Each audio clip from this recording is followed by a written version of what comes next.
The Mount Zion Lady Braves varsity softball game. We'll be getting going here in a few minutes after the anthem. Lineups for tonight for Maroa. Leading off will be number 2, Haley Mitchell. She'll be playing shortstop. Number 10, Kate Opperly will be playing third base. Number 15, Jaden Corley will be at first base. Number 16, Zoe Clark will be at second base. Number 14, Marina Roman will be pitching. Number 21, Tori Thomas will be in left field. Our designated player, Kaylee Yost, is number 7. Number 6, Peyton Roberts will be playing center field. Number 11, Reese Turpek will be in right field. And our flex player is the catcher, number 1, Ella Mann. And the Lady Trojans have number 4, Megan Holub, number 5, Emily Fowler, number 8, Lauren Wright, number 9, Val Falk, number 13, Rihanna Munjoy, number 17, Rhea Corley, and number 24, Sarah Reagan on the bench as substitutes. Tonight's lineup for the Mount Zion Lady Braves, leading off will be number 7, Marin Stenger playing second base. Number 2, Caitlin Maley playing shortstop. Batting third is number 22, Dakota Harrison. She'll be playing third base. Our cleanup hitter is number 11, Gwen Bender. She'll be catching. Number 13, Kennedy Hiley will be in right field. Number 16, Kayla Schnippel will be our designated player. Tonight, starting at pitcher will be Lauren Waller, batting 7th, number 14. Our 8 hitter will be Kinsey Shoemate in center field, number 12. Batting 9th is Lauren Keebers at first base, number 17. And our flex player tonight is our left fielder, Peyton Corson. We have 5 players on the bench ready to sub in. Number 3, Molly Besser. Number 15, Anna Cox. Number 5, Josie Heiger. Number 10, Sierra Heiser. And number 18, Audrey Johnson. And again, we'll have the anthem here in a few minutes, and then we'll get started with tonight's broadcast.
Good evening. Good evening.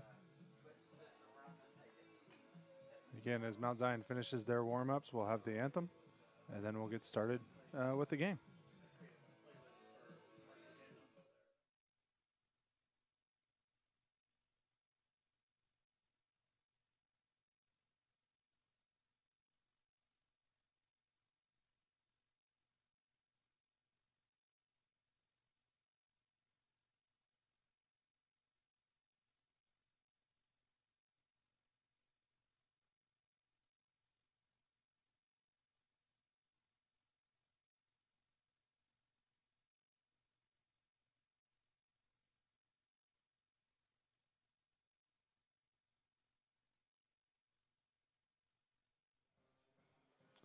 All right, so Mount Zion finishes their warm-up.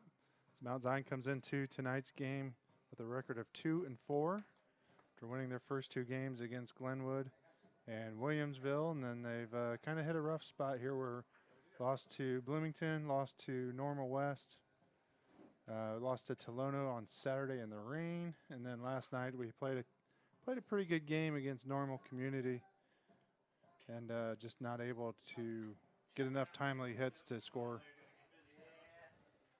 Maroa comes into this game. This is their first game of the season after being quarantined.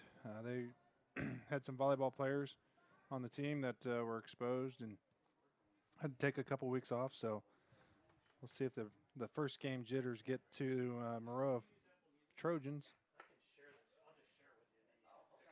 So as the managers meet and talk things over with the umpires, we'll have the anthem here in a few minutes.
So again, it's another beautiful windy day here.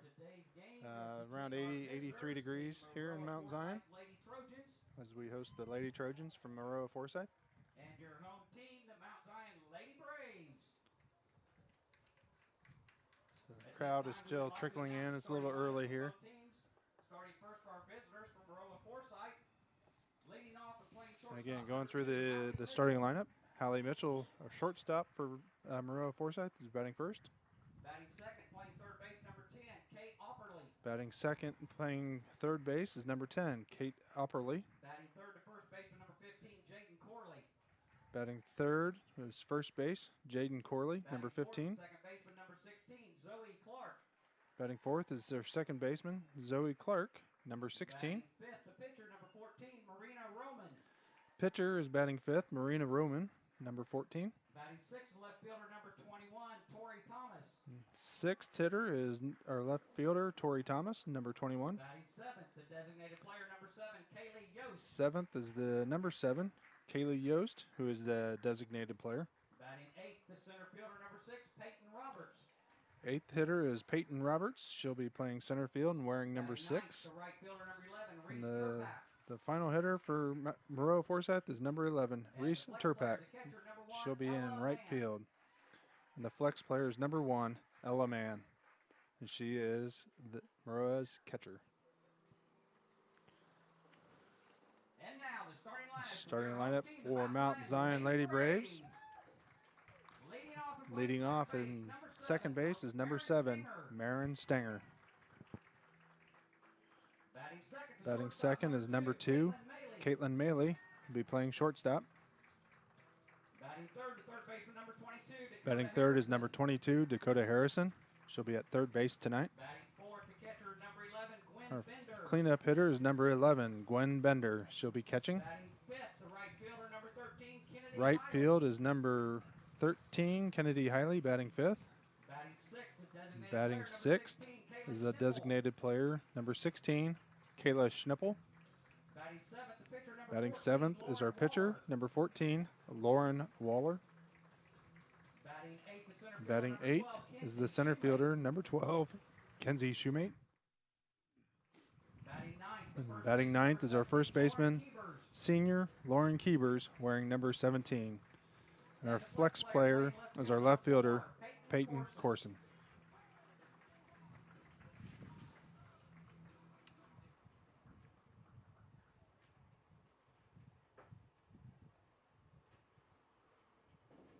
And now at this time, if we could have everybody please rise and remove your caps.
All right, we're taking the flag down. We only have the one camera again tonight. The wind plays havoc with those cameras we place in the Lady outfield. Braves would like to thank their following So sponsors: apologies for that. Days Hardware, Decatur Dental Care, Sunshine Motors, the Bone Dome, Morris Driveways, Patty Gogarty Insurance. Again, this is Maroa's first game of the season as they were had some volleyball players get quarantined. This is Mount Zion's 7th game of the year, Myler Builders, and we come in with a record of 2 wins and 4 losses. Mount Zion Youth Baseball and Softball, Midwest Freight, And it's not just me on this call tonight. Billy Rocky's joining me. This is Hello. Kurt Schnippel. Hello, everybody. So this game was a late ad, actually added yesterday, where Maroa was looking for some games. With the weather for tomorrow, Coach Blakey thought, there's a pretty good chance we're not going to get tomorrow's game in, so called around and got this game scheduled late. Not a bad deal. No. A lot of softball this week, Kurt. Yeah. So for those keeping track at home, we had a game last night. We got last night against Normal Community. We've got tonight's game against Maroa. Tomorrow we've got another home game scheduled against Meridian, but that's looking iffy. That game's at 4 o'clock Central. Thursday we travel up to Normal to play University High. Friday we go over to the Milliken softball field and play on the turf against the same Maroa-Forsyth. And then on Saturday we open conference play at 10 a.m. against Mattoon here at McGoy Field. So looking for Lauren's first pitch here to Haley Mitchell. Getting on the infield, we've got Dakota at third, Caitlin Maley at short. A called strike for the first pitch. Got Marin Stenger at second base, Lauren Keebers at first. And out and left, bunt. And Lauren's just not able to pick it up in time for our first base runner. Out in left field, we have Peyton Corson. Center field, we have Kinsey Shoemate. Out in right field, we have Kennedy Hiley. Brings up number 10, Kate Opperly. Playing third base. We got Haley Mitchell over at first. Reaching on the air by the pitcher. Outside for ball one. So Billy's pulling multiple duty here, so he's still getting set up with camera and running the control panel. Had to get a windscreen on my microphone. The wind was blowing pretty hard against my microphone, distracting me. So Haley steals second. Gwen's throw was on. Looked like it was pretty close to being on time, just a little bit to the right. This is our 7th game. I don't know what I said earlier, but this is our 7th game of the year. Thanks for the correction, Linda. Do you think the professional announcers get texts, to correct them all the whole time they're announcing, Kurt? Maybe. You can see, I bet you back in Harry Carey's days, he didn't appreciate getting corrected during his broadcast. Yeah, probably not. So swing and a miss brings the count to 2 balls and 2 strikes. And no outs. Here's Kate is our second batter. The changeup floated in. Kinsey Shoemate able to come in a few steps and corral it in. Had it pretty much the whole way. Nice play by Shoemate there. That just got right to her. I think the wind actually helped bring it right to her, I think. Yeah, looked like the sun might have played a little havoc on it, but able to corral it in pretty easily. Brings up number 15, Jaden Corley, or Maroa's first base. I'm pretty much playing her straight away. Fouls it straight back into the netting for strike one.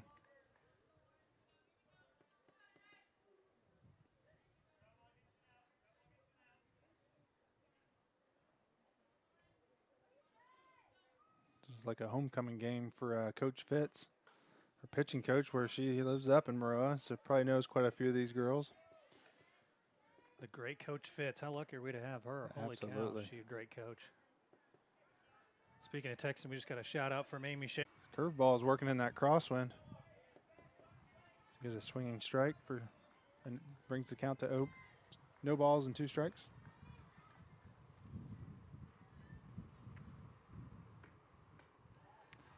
Lauren tried to float a changeup in just a little high. Ball one.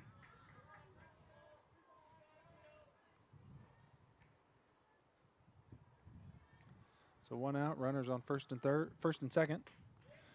A big strikeout there.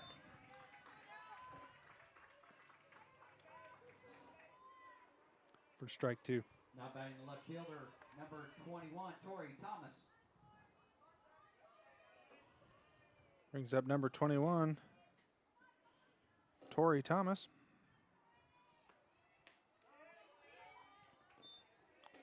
Takes strike 1.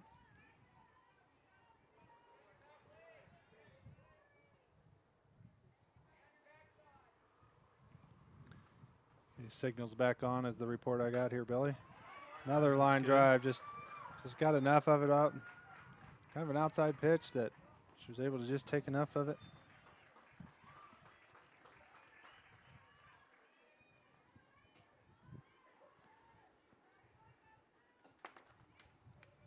So brings the score to 2.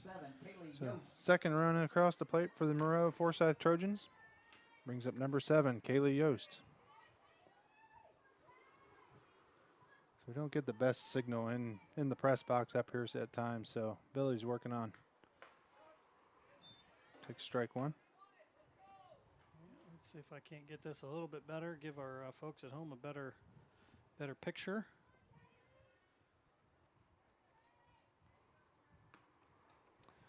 Swing and a miss for strike 2. Like Lauren kept the changeup low, and it looked good at first, but it just wasn't there when she swung. So again, it's kind of the same situation. Now we have 2 outs, runners at first and second. Gets her to chase a high one for the 3rd strike of the inning. So Maroa does get 2 runs on 2 hits and a couple errors, and left 2 on base. All right, looks like we're back to good signal for right now. We'll see how long that lasts, Kurt. I'll be doing a little bit more dancing here before it's all over with, I'm sure. Yeah, so a rough start to the game. Yeah, giving up 2 in the first inning. That's not definitely not the way Mount Zion wanted to start this. Yeah. Oh, signal fell again. All right.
An inning to kind of limit some of the solid contact that Maroa is getting right now.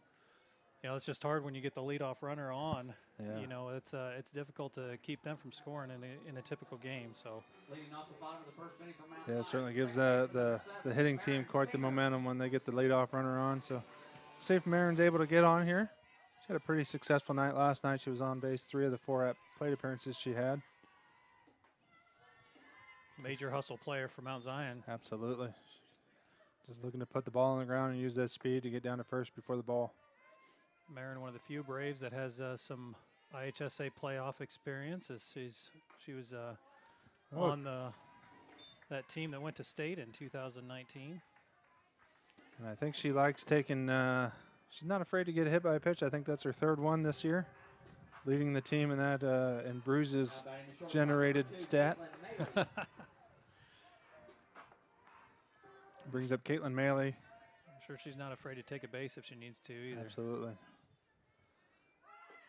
Up takes high for outs for ball 1. I think the whole defense thought Marin was going. You can just tell with having Marin Stinger on first base how uncomfortable it's making the whole defense out there right now. Especially with Maley being a strong, solid bunter. Yeah. Took that one. Caitlin must have thought it was outside, but the umpire thought it was inside, or caught enough of the plate for strike 1. So 1-1 count.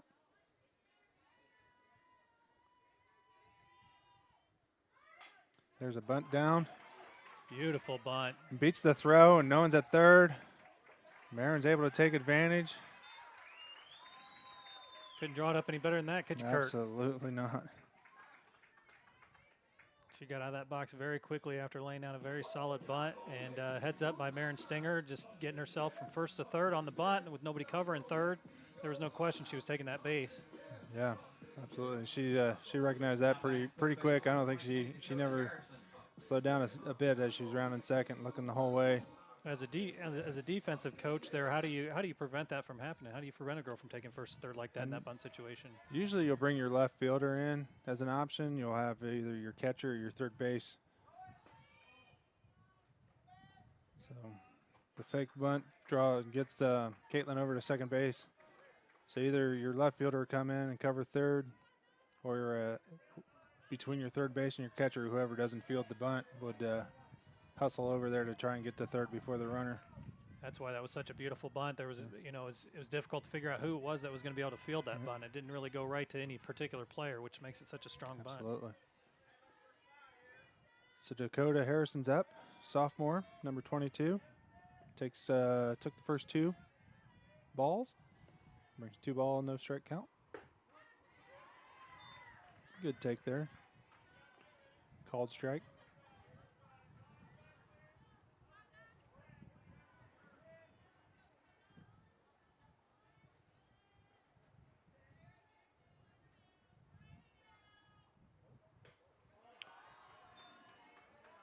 Another high one for ball 3. 3 balls, 1 strike. Getting no outs. We've got runners on second and third, so looking for a single, just a little single here from Dakota. Tie this game back up. And she puts it in play, up in the air, kind of drops in, kind of in no man's land behind second base where the center fielder just couldn't get on her. Couldn't get on it enough. It's going to bring in Stenger, get a little RBI for Dakota Harrison. That also puts Maley over on third. I'll see if they'll do the same kind of situation where they'll fake bunt, try and move Dakota over into scoring territory. Number 11, Gwen Bender. So it brings up junior number 11, Gwen Bender, our catcher.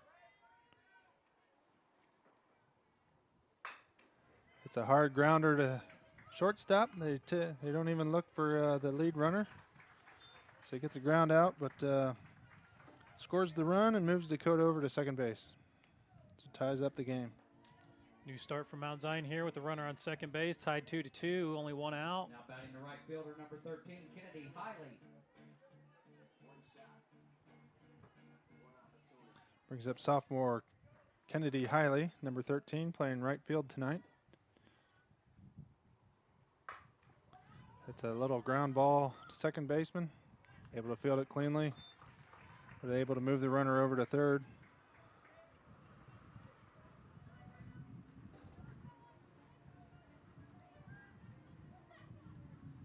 For the second out of the inning. Now coming to the plate, the designated player, number 16, Kayla Schnippel. Brings up number 16, another sophomore, Kayla Schnippel, who's the designated player tonight. She told me before the game she may be the relief pitcher for Lauren if Lauren struggles a little bit. Schnippel had a nice at-bat last night. I believe she walked, didn't she, in Yeah. her only plate appearance? Yep, only high fly ball, just tails foul a little bit. The wind was trying to keep it in.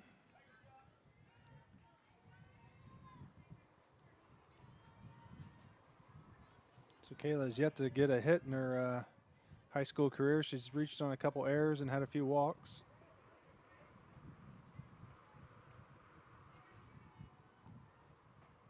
Takes high for ball 1. 1 ball, 1 strike. And you can hear in the microphones how windy it is out there tonight. I don't know. We thought it did affect more balls last night. It was kind of a similar situation, but only one high fly ball out straightaway center field was able to clear the fence last night. So, and unfortunately, it was on the wrong team. Yeah, I tell you, I thought last night we'd see more balls go out, but both pitchers just threw so darn well. There just wasn't a lot of solid contact by either team. Takes high for ball 2, brings it to a 2-2 count.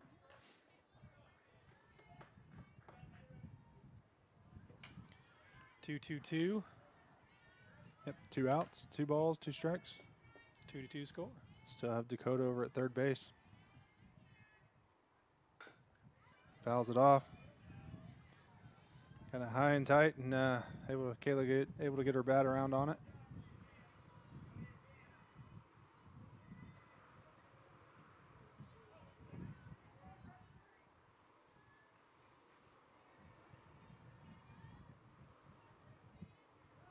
Low for ball 3.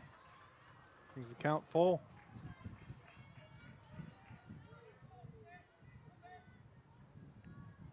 I see Kayla finish this at bat in a strong way. Walker base hit. She's had a great at bat so far. It's a grounder to short. She bobbles it a little bit and is able to recover and throw Kayla out. So the Braves even the score, 2 runs on 2 hits, no errors, and 1 left on base.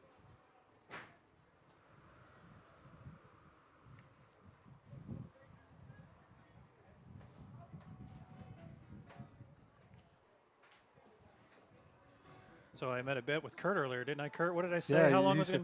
You said did you say the middle of the second or the top of the second? I think I said middle of the second. I said I think it would be before the middle of the second before my kids came up here and asked for concession stand money. Should have taken the over. And I got Eli standing next to me. He's here. Eli, say hi to all the folks at home. Hello, friends. So he's up here getting his concession money as the boys are hanging out tonight watching some softball, enjoying the playground. So they're probably more enjoying the playground than watching softball, aren't they? They are. That's how they roll, even when their sister's playing. You make sure you share that with your brother. All right. Well, I'm glad I didn't bet on that one because I would have lost on there. I think. Of course, I think I would have bet the under on that one, Kurt. So the 8th hitter for Maroa is leading off the 2nd inning, number 6, Peyton Roberts, center field. Hits it off the end of the bat. Nice, easy play for Marin at first, or second base to throw to first. Those are my favorite. I like those quick one-pitch at bats there from the opposing team. That saves our pitcher and makes things go a little quicker, get us back on the batting side of things. So we at least have someone listening that says to give the kid $1. Give the kid $1. I think I gave him too much then, right? Yeah, definitely. I'm sure he'll bring you change back. Yeah, we'll see about that. Swing and miss for number 11, Reese Turpak, right field. This is Maroa's 9th hitter. So it'll be good to get first 2 batters out here before the Maroa returns to the top of the order. Takes a strike 2. So no balls, 2 strikes.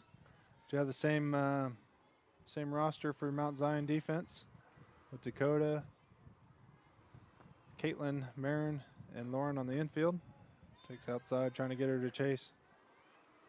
And see Peyton, Kenzie, and Kennedy out in the outfield from left to right.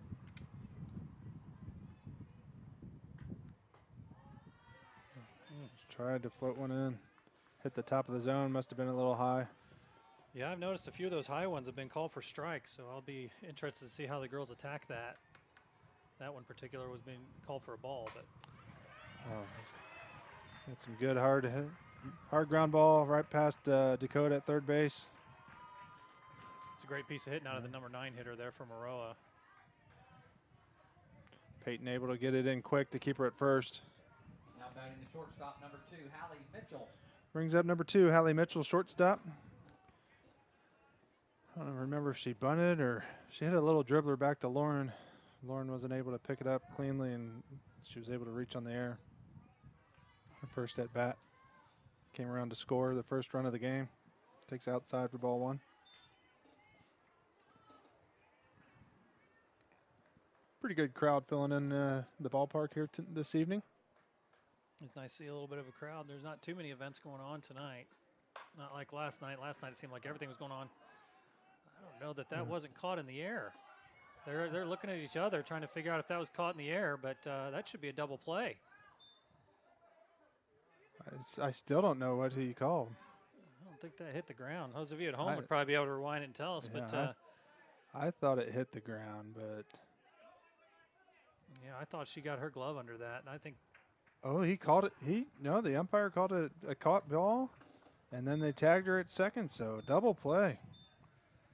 I personally would agree with that. There might be some folks at home that have a chance to rewind that and look at it, but I feel like her glove was under that ball. it's a tough call either way. I wondered if the home plate umpire was going to be called in to help with that, but he may have had that on. That came so fast to her. I don't know if he had the angle on it. And he was. It's one of those where we're having only one field ump, and he was kind of behind Marin. But we'll take the call either way. So no runs on one hit, no errors, and none left on base.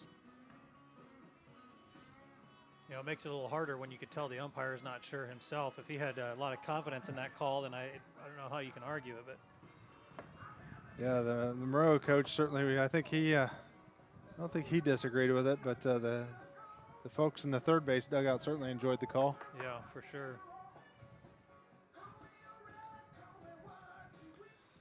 So the brings us to the bottom of the second, tied at 2. Leading off will be our pitcher, Lauren Waller.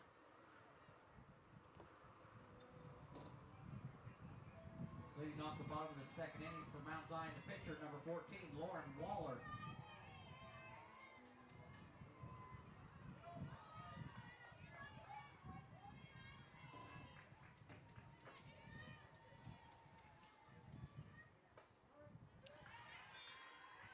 Takes strike 1.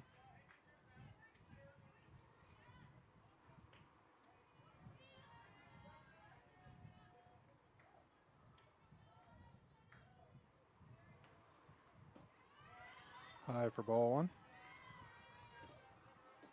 So Braves TV would like to thank the following sponsors for their support: ADM and ADMCares, Decatur Dental Care, Kevin Fritzsche of Brinkoetter Realtors, Land of Lincoln Credit Union, the Mount Zion Foundation for Quality Education, Peerless Cleaners, Staley Credit Union, the 217 Wiffleball Classic, and Wilson Garage Doors.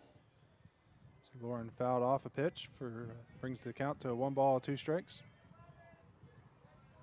Looks like the same defensive lineup for Maroa. Don't know their girls quite as well as I know ours. Takes outside for ball 2. So 2-2 count. No outs as we're getting started at the bottom of the second inning. Oh, I think the wind's blowing harder tonight, Billy. You know, I went out to my truck this afternoon and I thought, oh, it's not really blowing that hard today. We might be able to get some more cameras out. And then, boy, when I got here tonight, it does. It seems like it's blowing hard. How is that possible? Last night it was blowing like crazy. And tonight the nets are really straining against those hooks.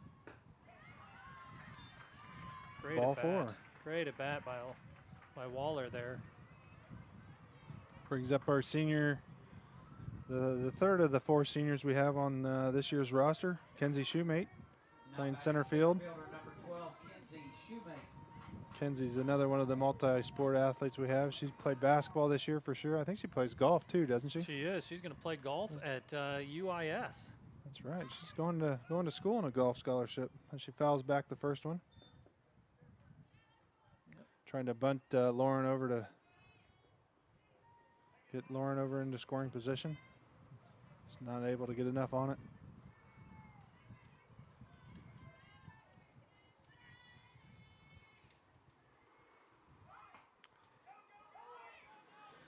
Well, that'll work too. That does. So Kenzie missed the high pitch on the bunt, but the catcher was unable to corral it. So Lauren's able to take advantage of the passed ball. It's great to see Kenzie in the lineup last night after the incident on Saturday with the ball in her face, becoming too good of friends more than she'd like. It's kind of a scary moment. Yeah, absolutely. The high fly ball is tailing just out of play down the Maroa, down the first baseline. Scary moment. She's a tough kid, though. She didn't want to come out of the game in that situation, and she could barely open her eye. She looks much better now. It will make for an interesting prom picture this weekend, I'm sure. Oh, yeah, for sure. I think that was her first comment when she got back to the dugout. Another line drive right up the middle. Lauren's around in third. She's coming. The throw is here. And the throw is off up the third base line, and Kenzie's able to get to second on the throw. So it gives Mount Zion the lead, much needed lead. Great piece of hitting there, taking the ball to the opposite field, you know, just going up and getting it and putting it right where it should go. And it was just enough to get the run in from second base. Yeah, Blakey had to go. Blakey had her going home the whole way. Yeah, he was too. Even for a second when I thought, oh, he might want to slow her down with no outs, but it's a good decision on his part to keep her going. Would have taken a perfect throw. Would have maybe made it a little bit closer. But Yeah. Lauren's one of the speedier kids on the roster, so she's able to get in there pretty quick. Yeah, and throwing against the wind too. That might have True. That also made it a little bit tougher. Made the ball sail a little bit. At least I think that's what happened. But great bunt by Lauren Keepers puts the bunt down, able to field it, get her out at first, and brings Kinsey over to third. Great job by the number 9 hitter in that situation as Lauren gets a perfect bunt down and gets the top of the lineup back up with the girl on third and no one out. Certainly Marin's going to cause some havoc with her speed on the bases. Number 7, Marin Stinger. Reached on a hit by pitch in her first at-bat of the evening. So she's, I didn't look at the stats today, but her on-base average or on-base percentage has got to be approaching 500 for the year. Takes strike one. When you're fast and you hit from the left side of the plate, you know, and you do a good job bunting, slapping like she does, you know, you're going to get on base quite a bit. Those hit by pitches, they count to you. Weak grounder. She's out at one, but able to score the run. So it counts as an RBI.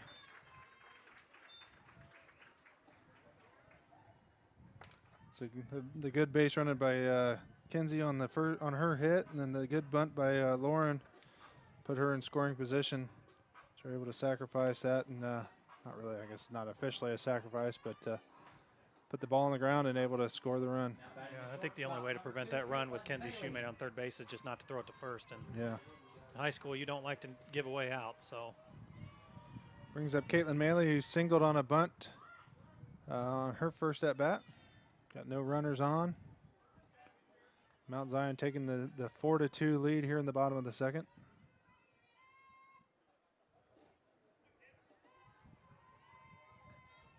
First pitch was a strike. Fouls it off over the netting into the Mount Zion fans. had quite a few balls going to the hay last night, especially on a few of those at bats. You know, by some of those lefties, just kept poking it over, and that a normal pitcher threw gas. So there were quite a few over in that hayfield. Yeah, she was throwing pretty quick last night. Looks like this speed is right a lot closer to the Mount Zion wheelhouse for Marina. Putting a lot more balls in play than we did last night. We really struggled against the normal pitcher. I don't remember her name, but yeah. Yeah, she had a real nice fastball, and it had some movement on it. It was difficult to hit. Outside, ball one. So it brings the count to 1 ball, 2 strikes after the couple foul offs.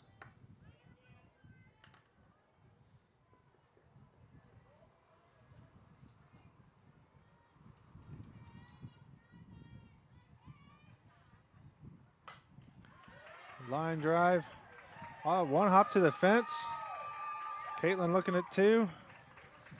And holding up there. So nice line drive. Just 1 hops the fence in the gap, the right center gap. So a double for Caitlin. Nice piece of hitting. So two at bats, two hits for Caitlin Maley. That's a good start to the night. She had been struggling after coming out of volleyball. So good to see her getting on board. Yep, she's got a feel for it now, and I was a little concerned that ball was tailing back towards the fielder off of lefty's bat, but it was just hit too hard. 1 hop the fence. Brings up Dakota Harrison. Takes strike 1. So Dakota singled on a little blooper past the second base, kind of that no man's land. Some people may call it a Texas or a duck snort. Some people call it a Texas leaguer. I prefer duck snort, but that is a term I don't think I've ever heard before, Kurt. A duck snort. I think it's an Arcola thing. Is it? I got a friend from Arcola that is known to call it a duck snort. That sounds like it'd be an Arcola thing. No offense to you Arcola folks and your interesting baseball. If there's someone lingo. from Arcola watching, I'll be impressed. Pops it up. Again, another one right into no man's land, able to drop in. Scores course, Caitlin Maley, a little too much action going on. I'm losing track, but that's two not really hard hit balls for Dakota, but she's just hitting it right where nobody is. So we'll take it. Absolutely. You know, the nice thing about that one was with 2 outs, you She's know, going the on the Maley was pitch, already yeah. going on the pitch, so it just worked out so well that Yeah, able to just jog in. That ball hung up in the air for so long. I thought, I mean, the shortstop, left field, center field, all within 2 steps of it, but it just, Dakota getting lucky, able to find a gap and find the hole right where they couldn't get to it. Gwen pops up another one again. Yep. Wind playing havoc on that one. Dakota trying to stretch it to third, and the throw being off. She's able to get it in there, so that was another high pop fly that second baseman tilted to our right, and then all of a sudden she had to break left. yeah, you could just see the way the fielders turned so suddenly that the wind did something to that ball. Just blew it real hard back towards center field, and there was just no getting to it. So Gwen able to take advantage of the throw over to third, and she extends it over to second base. So we got runners at second and third with Kennedy Hiley up. Be a good chance for Hiley to pick up a couple RBIs here. Absolutely. Brings us. So Mount Zion took the lead here now with 5 runs to Maroa's 2. Kennedy ground out to second base for her first at bat. Takes one on the outside corner for strike 1. I don't know, Billy, from here it looked like it was pretty far out, but Yeah, it was a little. who knows? It was a little bit out, but Yeah, she got to chase that one. 1 ball, 2 strikes. Still have 2 outs. Runners at second and third.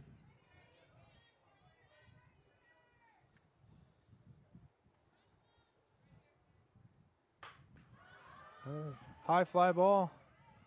Left fielder had her glove on it. She just, I don't know, she was running to her left. It was in her glove, and it just bounced out, and so we got 2 more runs. yeah, it was just 100% in her glove, but it's like her momentum just took, you know, made it hit her glove too hard or something. Yeah. All right, so that brings up Kayla Schnippel, a designated player. Ground out to shortstop, her first at bat. Still looking for her first hit of the year, so be a good time to get it. This is a good example why Coach Blakey I just absolutely hates having runs scored with 2 outs because it can just piling them on. Yep, that's what Mount Zion's doing right now. Takes the high pitch inside the zone for strike 1.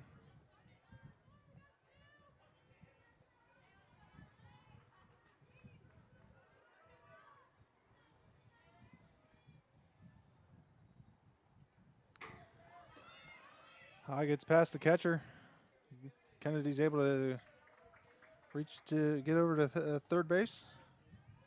Brings a 1-1 count for Kayla.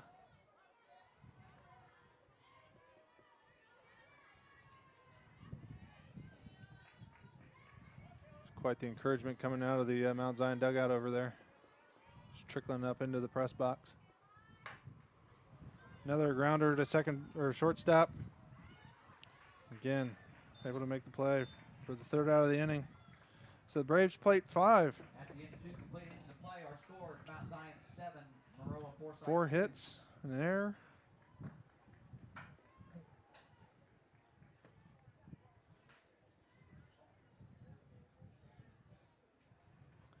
I'd call that a pretty productive inning. You know, 5 runs isn't hurt.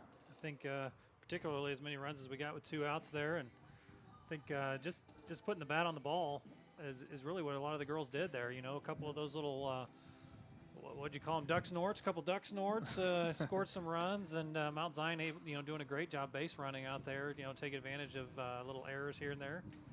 Yeah. And made for a fun inning. If they continue to do that, you know, putting the bat on the ball, you know, good things are going to continue to happen. Yeah, so brings us to the top of the 3rd. Mount Zion leading 7-2. Lauren still pitching. Gwen still behind the plate as she's done every inning. And it looks like the infield is still the same with Dakota, Caitlin, Marin, and Lauren from left to right. And the outfield still looks to be Peyton Corson, Kinsey Shoemate, and Kennedy Hiley left to right. Baseman number 10, Kate Opperly. Brings up number 10, Kate Opperly, third base. She flew out to center field in her first at bat.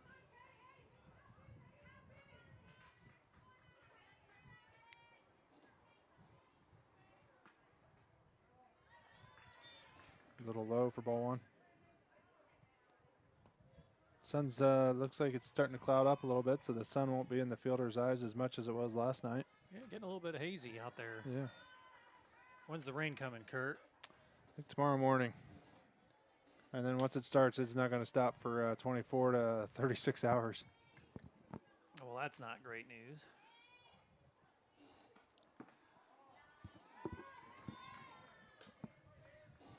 Another ball, 3-0 count for Kate.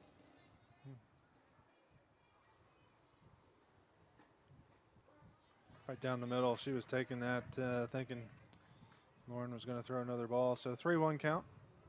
Looked pretty good from here.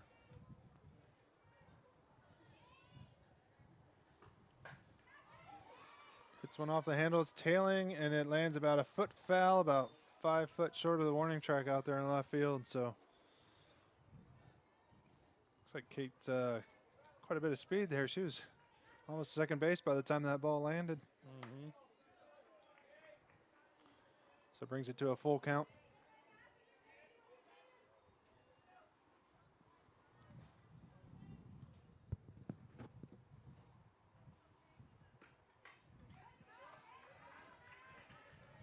Lauren tries to get her to chase one outside, able to just nick it for foul.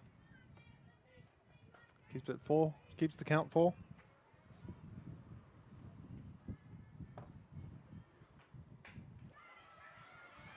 And able to get enough bat on it to pop it up over the shortstop's head and land in front of Peyton Corson out there for a single. That's a good piece of hitting. Yeah. Just taking that inside pitch, and she's able to get around on it. Just you're right. Just get enough of it. Get over the shortstop's head there. Peyton able to get it in pretty quickly to keep her at first. Brings up Jaden Corley, first base. Singled in the first at bat. Scored a run. Bounces away and gets away from Gwen. So Kate's able to advance to second on the wild pitch.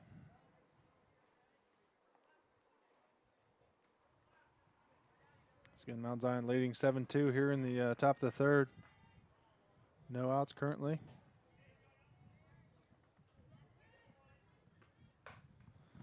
Weak ground ball. Shortstop fields clean. Nice easy throw over to Lauren at first for the first out of the inning.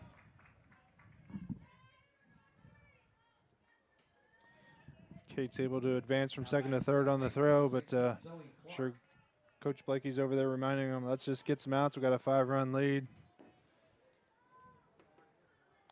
Brings up Zoe Clark, reached on an error by the shortstop on her first at bat. Swings on a, looked like a changeup outside. Yeah, that's what I was thinking too. It was a nice pitch. It's one of those that looks like it's going to be there, and then when you swing, it just another gets past. So a line drive fly ball gets past Kennedy, and Kinsey rolls to the fence, and she's going to third.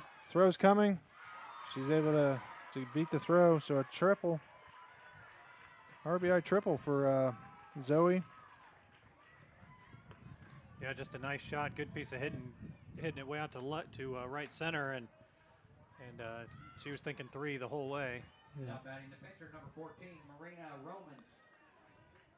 I think kind of carried a little more than Kennedy thought out there. Yeah. Yeah, based on her angle, you could definitely tell. Another fly ball. That's tailing foul. Lands about 10-foot foul on the warning track, but still just a strike. We call that strike 1. Strike 1 for Marina Roman, pitcher. She struck out in her first at bat.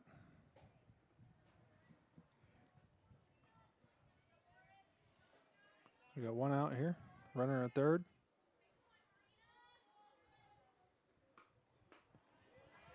Strike 2. Lauren able to get her to chase the high pitch. Braves with a 7-3 lead.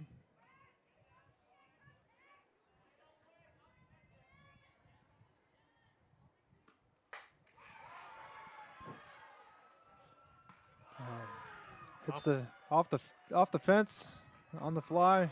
Kinsey not able to corral it in. It's another RBI single. Or no, she ended up at double there. Kind of took a quicker bounce off the fence, the wooden boards there, in the kind of the batter's eye. Yeah, Shoemate was that real quick, and that ball hit the fence and didn't really go very far after it hit the fence. She just grabbed it and was right up with it. Nice piece of hitting. She got every piece of that ball. Yes, she did. Brings up Tori Thomas, who singled to left field in her first at bat. Now batting left fielder number 21, Was the RBI for the second run of the first inning. For the pitcher at second base, number 8, Lauren Wright. So they did bring in a courtesy runner. Number 8, Lauren Wright, courtesy for the pitcher. Tori Thomas fouls off the first pitch for strike one.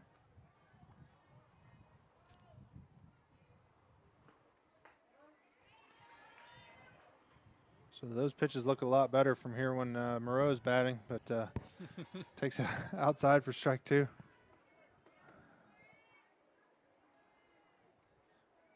We're not afraid to be accused of being homers, are we, Billy? Nope. Just a little grounder off the end of the bat. Got her at one. Good job of just getting the out there for Maley. And she had to charge that. That ball did not have a whole lot on it, Lauren, but it got enough to get past Lauren, and Caitlin had to charge that pretty hard. So 2 outs.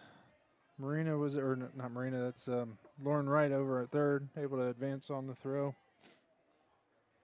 Brings up Kaylee Yost, the designated player. Takes outside for ball one. Kaylee struck out to end the first inning.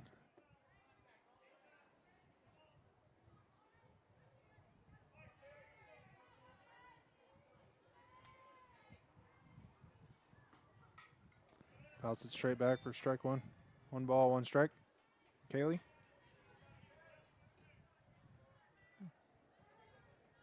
It's important if you're Mount Zion right now to keep your momentum going to get this out. Absolutely. You know, not let Maroa continue to get more runs in this inning. You want to get back up and extend your lead. Pops it up. And they get a Ducks order of their own. Yes, they do.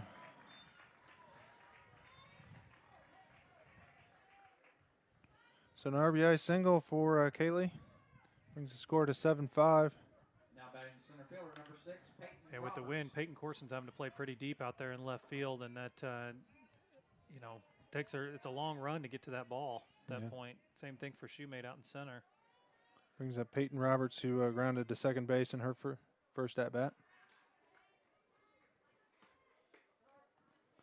Takes one on the outside corner for strike one. So we were talking about before the broadcast started how there was rumor the IHSA said bring the strike zone in, but I don't think this umpire got the message. Yeah, a little bit different than it was last night. Last night it felt pretty tight. Tonight it feels like there's a little bit of space on either side of the plate. So 1 ball, 1 strike count. High for ball 2. This is Maroa's 8th hitter, so really nice to get an out here. That way we start with the 9 hitter in the next inning.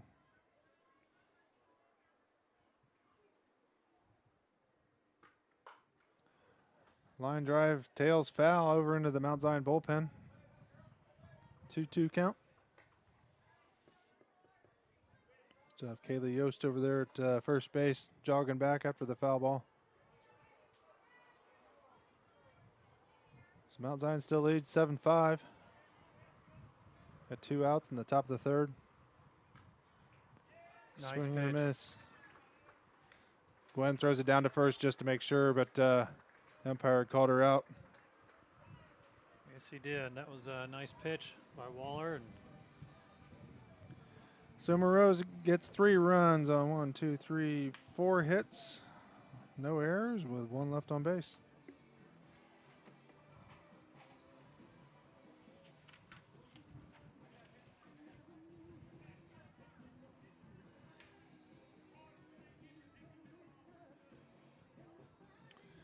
So Decatur Dental Care, located at 3737 East US Route 36, provides general dentistry for the whole family. The dentist, including Dr. Kelly Clark, Dr. Melissa Burnett, I missed a doctor. Let's see, Dr. Charles Stone, Dr. Brittany Keck-Flory are currently accepting new patients. Call 217-433-2400 or visit their website at Decatur. I don't have their website. DecaturDentalCare.com. DecaturDentalCare.com. Thank you, Dr. Clark, and all the others for sponsoring Braves TV. They're Absolutely. my dentist. I go see those guys every 6 months if I'm being a good boy. And That's hard for you, isn't it, being a good boy? well, you know, I'm not very good about planning or remembering, but I can call Jillian up here and ask her if she's a good. Ask her if you're a good boy. Jillian's got her mom's teeth, so she ends up having to go more than every 6 months usually. So Lauren Waller leading off the bottom of the third. Yeah, Decatur Dental Care's got those TVs. You know, you can watch some TV while they're drilling into your skull. But yeah, they're great dentists, great personality. Absolutely. Dr. Burnett lives across the street from us. A hard line drive, one hopper. Second baseman able to corral it in for the first out of the inning. Brings up Kinsey Shoemate, who singled on her first at bat. Now batting center fielder number 12, Kinsey Shoemate. Was able to score Lauren to lead off that big bottom of the second we had. Yeah, she had a great hit. Very solid contact on her hit. Takes high for ball one.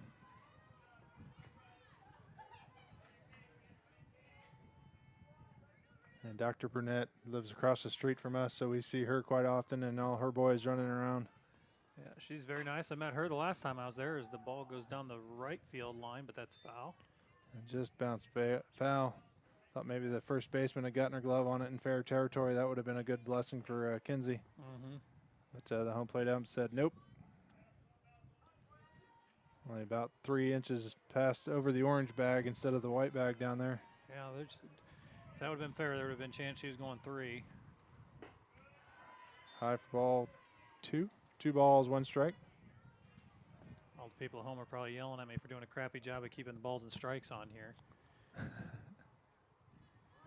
Yeah, you can't, even on a TV blown up, it's hard to pick out the scoreboard on the TV. Mm-hmm. If you're watching on your phone or an iPad, I'm sure it's next to impossible.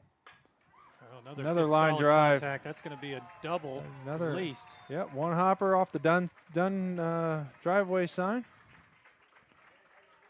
So yeah, that's she slid in. I don't think she really needed to, but nice line drive double off the wall for Kinsey. She couldn't have placed that any better. Right between the two Absolutely. outfielders, banged it off the fence. Yeah, I think between the BKD and the Dunn Company signs out there, that's pretty much the middle of the left field and center field. Brings up Lauren Keebers, who bunted. Swings on this one, gets past a diving shortstop. Kinsey coming home. The center fielder hesitating on where to throw that. So Kinsey scores easily on the single by Lauren. That's a great job of hitting there by Lauren, going the other way with that pitch, getting good solid contact, blowing it by the shortstop. Yeah, shortstop gave it everything she had, diving out for it and getting dirty. Yep. But then the center fielder hesitating a little bit, keeps Lauren at first. Brings up Marin Stenger, who ground out on her last at-bat and was hit by pitch on her first at-bat. Fouls one off over into the Mount Zion Braves the bullpen. Yeah, it's just as important as Lauren brings the top of the lineup back up with less than 2 outs, which is a great start. That's what gave us so many runs the last inning. Absolutely.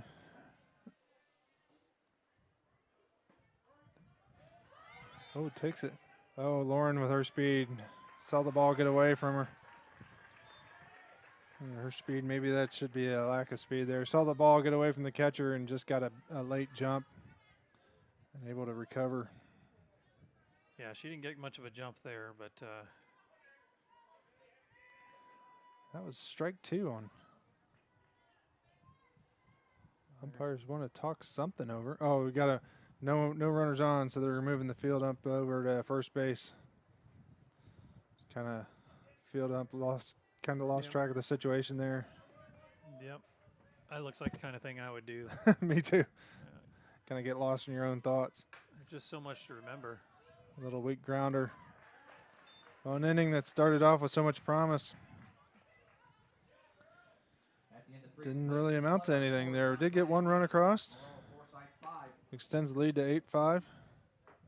Yeah, that was a little bit more promise than I thought there with us having less than 2 outs and the top of the lineup back up again. But with keepers getting thrown out on the pass ball and then Marin grounding out to the pitcher, we're going to have to start the next inning with the second with some pretty strong hitters, but it would have been nice to get a couple more runs across there in the bottom of the third. Yeah, so brings the score 8-5. Mount Zion leading as we get to the fourth. Don't see any changes to the Mount Zion lineup, so Dakota still at third. Caitlin Melee at short. Marin, her usual position for Coach Blakey at second base. Lauren, keepers at first. Peyton Corson out in left. Kinsey Shoemate in center. Kennedy Hiley out in right. Lauren still pitching, and Gwen, as usual, behind the plate. So it brings up the 9-1-2 hitters for Maroa. Number 9's Reese Turpak. She's number 11, playing right field. Singled down over to left field on her first at-bat. Yeah, she had a very solid hit from the number 9 hitter as she blasted it past the third baseman.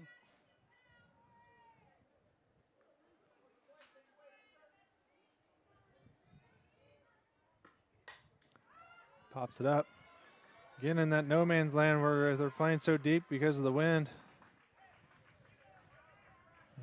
I don't know if there's an official tally for duck snorts. I didn't start it, but I was gonna say we're gonna need more names for these plays here because we've already had some Texas leaguers and some duck snorts. We're gonna, I guess bloop singles probably played out too, but that's probably the more appropriate term than duck snort. But no, so puts Reese on first base and brings up Haley Mitchell, our leadoff hitter, shortstop.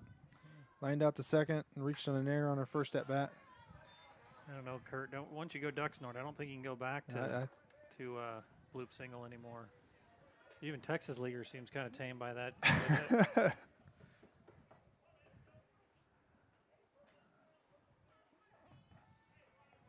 And Hallie had that line drive to Marin at second base that we kind of argued about, but the umpires thought Marin caught it, checking her on the runner at first and able to dive back in there first before the throw. Yeah, I thought Gwen was going to catch her leaning down there and probably just threw just a second too late.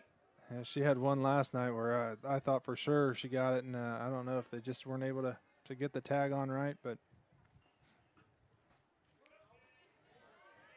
take strike 2. 1 ball, 2 strikes. No outs here in the top of the fourth. Wind continues to howl tonight. I think it's more steadier tonight than it was last night. Last night it seemed like it was gusting off and on, but it's a pretty steady howl tonight. Yeah, I see the girls wiping dirt out of their eyes out there, especially Dakota Harrison down there at third base. Yeah, she's taking the worst of it. Looks like we put a new layer of the crushed brick on the field today. Ooh, hits the outside corner for called strike 3. Yep, she was wondering if that was a little high and outside, but that been pretty consistent right there, calling that a strike. Yeah, he's definitely got a bigger zone than some of the other umps we've had this year, so we'll take it. Yep, you gotta foul that pitch off. It's a little too close. Yeah, 2 strikes. It's hard. Don't let the ump decide it, right? Well, line drive right up the middle, right past Lauren's head. Wow. Not able to get her glove on it, so a single for Kate Apperly. Brings runners to first and second. That was a pretty sharp hit back towards the pitcher. Yeah, those as a pitcher dad, those are the ones that kind of scare you. Yeah, absolutely. Brings up Jaden Corley playing first base, number 15. She ground out to short in her last at bat and singled up the middle for the first RBI of the game. Pops it up. That's in. There's enough room there for Dakota to corral it in foul territory. That ball was blowing back towards the infield when she caught that. And she kind of fell backwards a little bit. Now batting Had to second take the baseman, emergency Coach step backwards. If I was a better cameraman, I would turn the camera a little bit. I'm not sure they got that one on camera. Brings 2 outs. Runners at first and second here. Takes ball 1. Zoe Clark hit the triple in her last at bat and reached on an error by the shortstop in her first at bat, so she's been on both times. Lauren looking to put her away this time. I think his strike zone's getting bigger, Billy. Yeah, he's nailing that outside there. That one was definitely on the outside part of the plate. Zoe's up on the line too. She's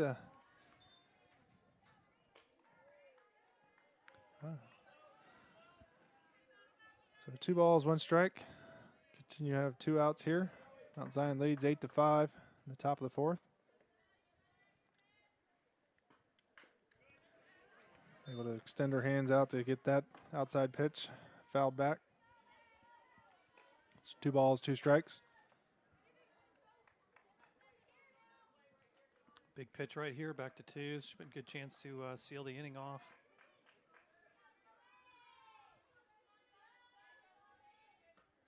Nice Inside, pitch. hits the corner. That's a gorgeous pitch right there. 2 called strikes in 1 inning. That's going to make your managers. I don't know. He's shaking his head as he's walking back. That's a long walk after you have 2 called third strikes in the same inning. So no runs scored for Maroa in the top of the 4th. Did have 2 runners on 2 singles.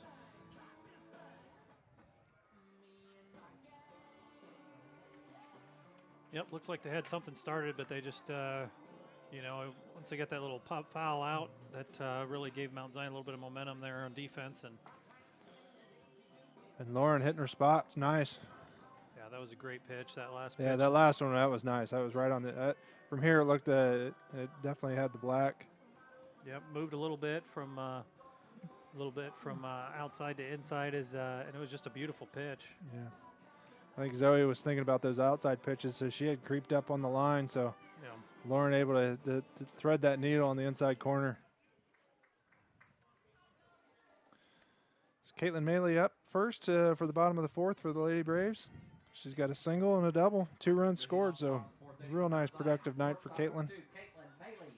Yep, like to see her keep going. Absolutely.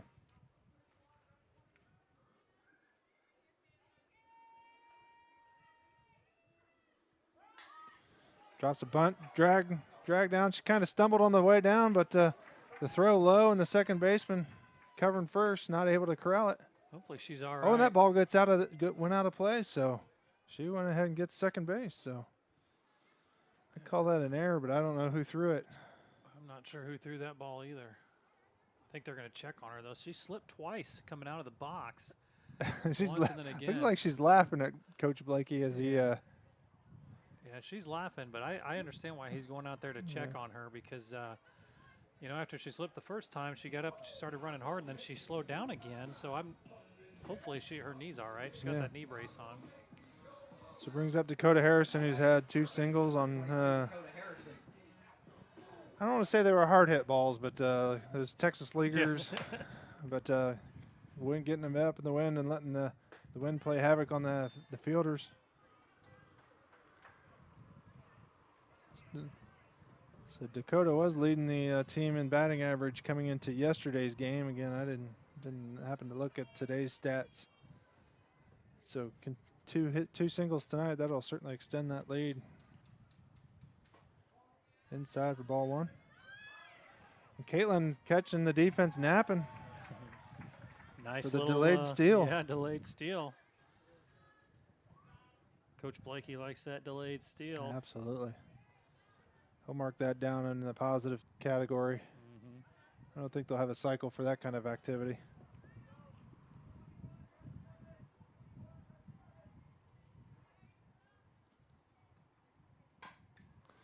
Little hard chopper first to third, and Caitlin not able to score on that, but Dakota on the 5-3 put out. Yeah, I think Coach Blakey wasn't wanting to send her. Yeah, with no outs, there's no reason.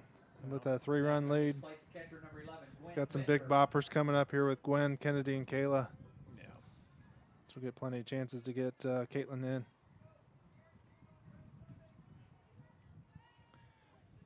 Gwen grounded out to short and singled in her second at bat. Takes ball one.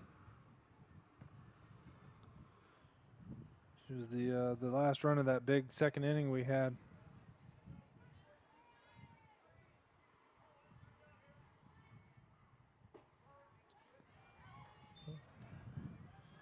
Takes the pitch high in the zone for strike one.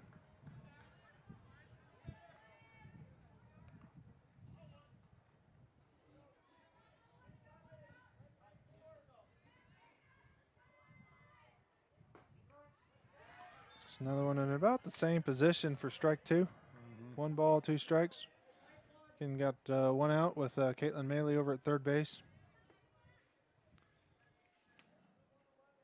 Still have Marina Roman in the pitching circle for Maroa. Line drive right past the outstretched glove of second base into the gap. Center fielder able to get it in quickly. Keeps Gwen as a single, but that's another run scored for the Lady Braves. Yeah, absolutely. What a great way to just take that ball into the opposite field and get that run in. Brings up number 13, Kennedy Hiley, grounded out to second base and reached on an error on a fly ball to the left fielder. Keep the rally going here. Extend the lead a little bit more. Fouls it straight back. So 9-5 lead for the Lady Braves. Bottom of the fourth. Yeah, I'm sure Coach Blakey's trying to think of a way to get Bender over to second base. He's got plenty of tricks up his sleeve, that's for sure. Or on his arm, forearm, and his little. Yeah. Just doing the fake bunt. Yeah. And the throw is low into the third base side of second, so in there pretty easy for the stolen base for Bender. That was a strike. So strike two. So no balls, two strikes for Kennedy. All right, Kennedy thinking now I got to just put the ball somewhere, protect the plate. And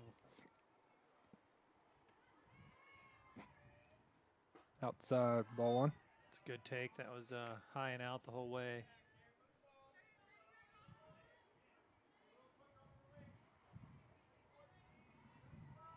Yeah, Kennedy swinging from the left side of the plate kind of takes that curveball that you want to start. Oh, nice. Oh, line drive caught by first. I thought that was getting through. We lost signal again, Billy. I got a report. Huh. I'm showing good on my end.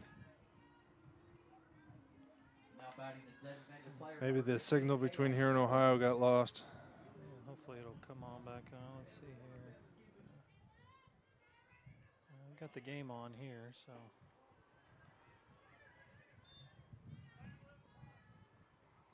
Brings up Kayla Schnippel. Takes ball one.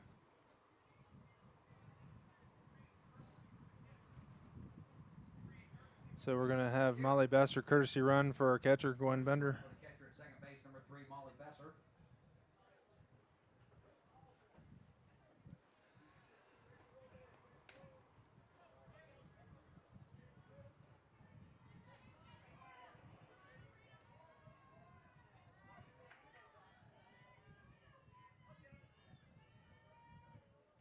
Yeah, the signal's got the signal pulling up on my phone, so Yeah. 2-0 count for Kayla. Oh, I just got a report from Ohio that it's on her end. Oh. I So- figures Ohio people, I tell you. Those damn must have started her microwave and kicked out her Wi-Fi. Yeah, blaming the rest of the country for their problems, I tell you what. So 2 balls, no strikes for Kayla. Takes ball 3. So Kayla's still she's known to stay aggressive even on a 3-0 count. Looking to get still looking for her first hit of her high school career here. Should probably stop saying that. She'll be ball 4. We'll take that though. Yeah, good at bat by Kayla there. Yeah, just going up there and standing. 4-pitch walk. Good pitch. She does have pretty good pitch recognition from her all years at summer ball. So That's great. Brings up number 14, Lauren Waller, pitching tonight. She ground out to second base and drew a walk on her first at bat, scored a run. Again, another delayed steal in there safe for Molly. Kayla able to recognize that and get over to second base. More tricks up the Blakey sleeve there. That's the second delayed steal we've had tonight. Yeah, he catches those pretty quick and takes advantage of it. Yeah, he notices when catchers and pitchers are being lazy about that exchange back. That's the outside corner for strike one.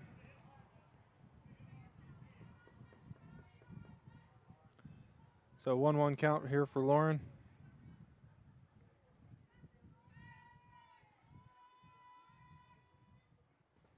Inside, ball two.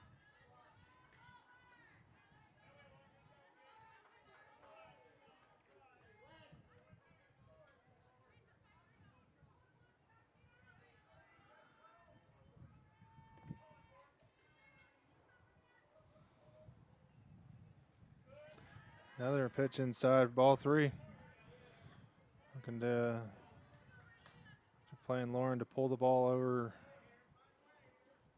Still playing her kind of straight away, but 3-1. Pops it up foul and able to catch it right in front of the Maroa-Forsyth. That's one in the wind. I thought when that came off the bat, that was going into the dugout, but so did I. I thought for sure that was out. So Mount Zion able to add one more run on one hit, an error, and leaves two on base. Decatur Dental Care, Sunshine Motors, the Bone Dome, Morse Driveways, Patty Goverty Insurance, Jazzercise. So they're able to extend the lead to a 9-5. Take the 4-run lead into the top of the fifth.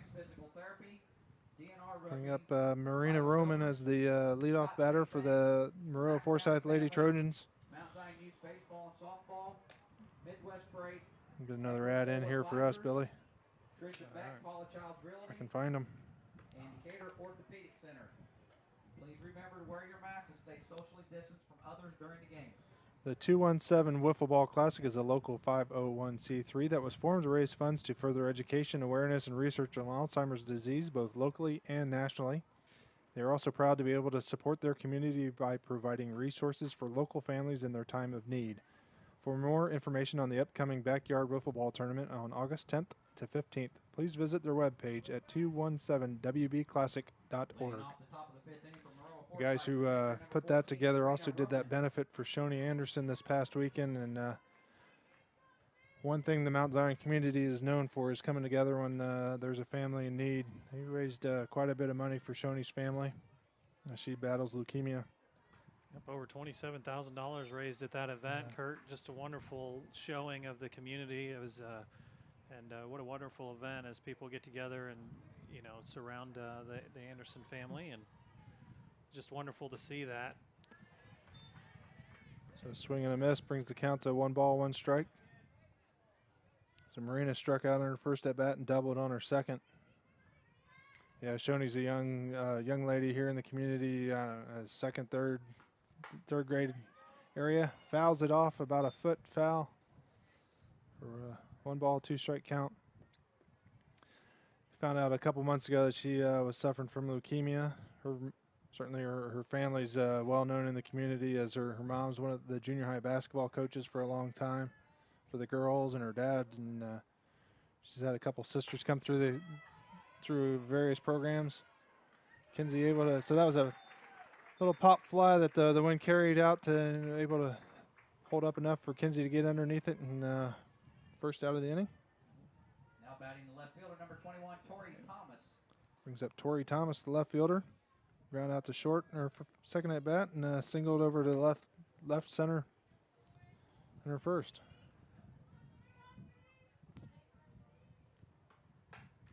Another single line drive. It's over the head of Dakota at third. Kind of scoots away from Peyton out in left field.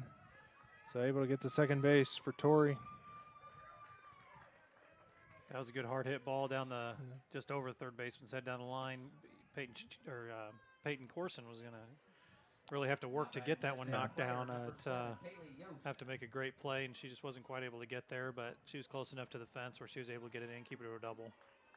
Yeah, it looked like it skipped to the left a little bit as it hit the grass. Brings up Kaylee Yost, designated player. Takes one on the inside corner for strike one. Kaylee struck out her first at bat and singled on a little Texas leaguer in the third. Pops it out. Let it go. So the wind playing havoc on that. And, Dakota, Lauren, and Gwen all right around it. Bounced fair territory, but then rolled into foul. Yeah, that was one of those bizarre plays. A lot of circumstances, that's a caught ball, but with the wind holding it up, you know, the girls were having a hard time figuring out who was going to be able to get to that ball. Kind of fortunate it rolled foul. Yeah, absolutely. Outside for ball one. Lauren paying attention to the runner, not letting her take advantage like the Mount Zion runners did.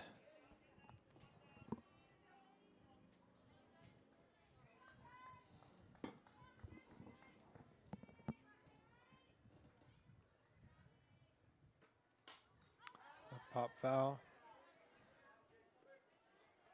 into the hayfield. Keeps count at 1 ball, 2 strikes. 1 out here in the top of the 5th. Tori Thomas out there on second base after her double.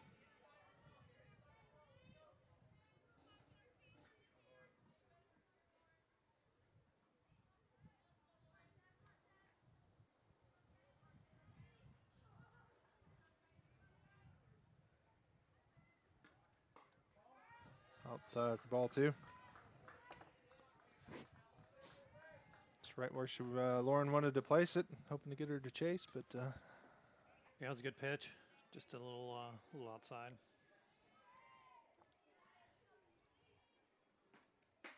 High for ball 3, brings the count full.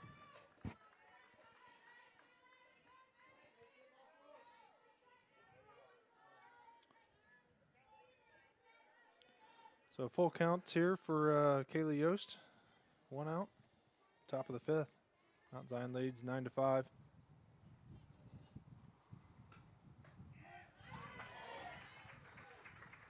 Well, he's consistent on that third strike call. Absolutely. Fits anywhere in the same zip code as the plate, he's calling it. Yeah, especially in that situation, that ball just tailing outside and rung up. I'm sure the Maroa coach is thinking, why are my girls keep going out looking? Yeah. But those are hard ones to go after there in that situation. Yeah, line drive up the middle. Bounces away from Kenzie Shoemate at center field. Trying to extend it a second. So in for a slide-in double. Scores the run. Scores Tori from second base. Going with the 2 outs.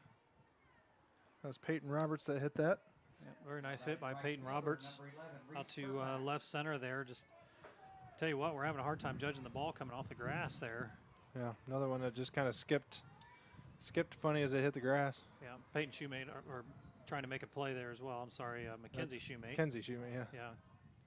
But I was thinking Peyton Corson was the one that ended up with the ball, and Mackenzie's sister's name is Peyton, so I just make it up as I go along. Yeah, that's all right. Reese Turpak is up at the plate now. She's got 2 singles tonight. Takes first 2 balls. So 2-0 count, 2 outs. Got Peyton Roberts out there on second base for the Maroa Lady Trojans.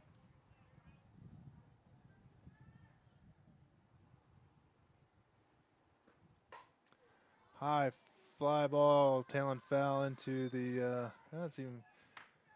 I think she keeps that one fair. That one's joining my wife out there past the fence, but. Strike 1. For what it is, strike 1. Kayla jogging out to get it from her little sister. That might be Elena. That's Elena. Never mind. The craziness known as Elena Kernan out there chasing down that foul ball. 3 balls, 1 strike here for Reese Turpek at the plate.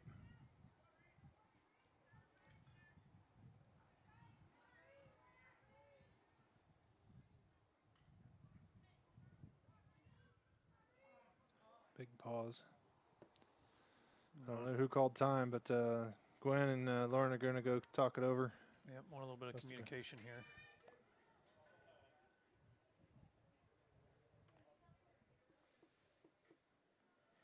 I don't know how much Gwen and Lauren have pitched and caught together to really get on the same page. Yeah, it looks like they were looking for a little clarification from Coach Fitz over there as well, but they got it figured out. Outside. That one was a no-doubter. That one, yeah. If that one would have been called a strike, the Maroa-Forsyth coach would have had something to argue on that one. But yep. So it puts runners at first and second with 2 outs here in the top of the 5th, and return to the top of the order with Haley Mitchell, shortstop number 2. Struck out in her last at-bat, looking. Line out to second base and reached on an error in her first.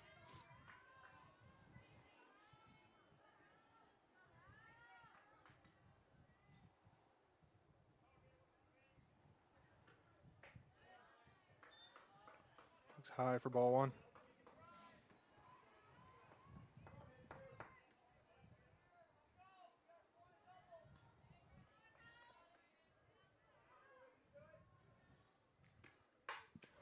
Nice hit. Line drive, yeah, that one cleared the fence by quite a bit. That's unfortunate, Kurt. You know, and unfortunately before that bat, I was even thinking how we hadn't seen a home run yet with this wind, and I'm not sure the wind was able to even help that very much. The way that was a line drive over the fence. She got a lot of good bat on that one. So scores 3. Ties it up at 9. New ball game here, Kurt. Yeah, absolutely. Now coming to the plate, first baseman number 10, Kate. Yeah, that one that came off the bat. That was a screamer. Kind of a no-doubter. Brings up Kate Opperly, playing third base. She flew out to center field, reached on 2 singles on her second and third at-bat, fouls one into the netting for strike 1.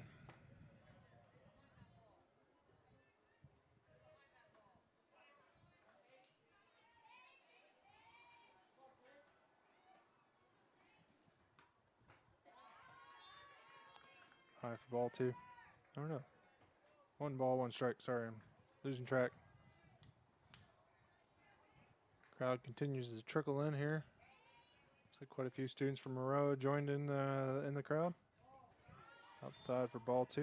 Yeah, this is kind of that hot time where you've got all the JV parents kind of funneling in for the next game, and JV players for both teams and their parents. So getting a little crowded out there. Fouls one back into the net. 2 balls, 2 strikes. 2 outs in a 9-9 game here, so quite a bit different. A lot more offense than last night's game. Yes, there is a lot of 2 out, out runs too, Kurt. Yeah, that's Blakey will make a note of that, I'm sure. Yeah. Oh, she went. That's a good strikeout for her. So Maroa ties the game on 4 runs on 3 hits. No errors and none left on base. So, Kurt, you got some family and friends in Ohio watching the game tonight? Some nice folks out there? Peg's sister's watching. At least I know Peg's sister's watching the game, so she's been texting me updates. So it looks like we've got a new catcher. Number 4 is Megan Hollab. And is number 14 still pitching? Nope, number 7's pitching. So number 7 for Maroa is Kaylee Yost. She moves from the designated player to the pitching circle. And number 4, Megan Hollab. Must be taking over as the DP player for Ella Mann. And I have no idea if there's any other changes I don't recognize. Can't tell.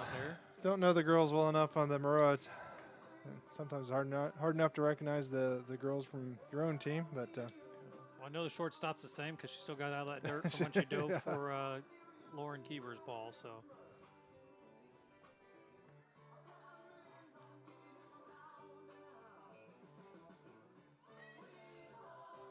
Well, we certainly appreciate all of you out there watching Braves TV today and all the time, especially folks from out in Ohio and all around the state that are enjoying these games. And we appreciate you guys tuning in. The more viewers we have, the more our sponsors get to enjoy having their names out there. So we thank them and thank you.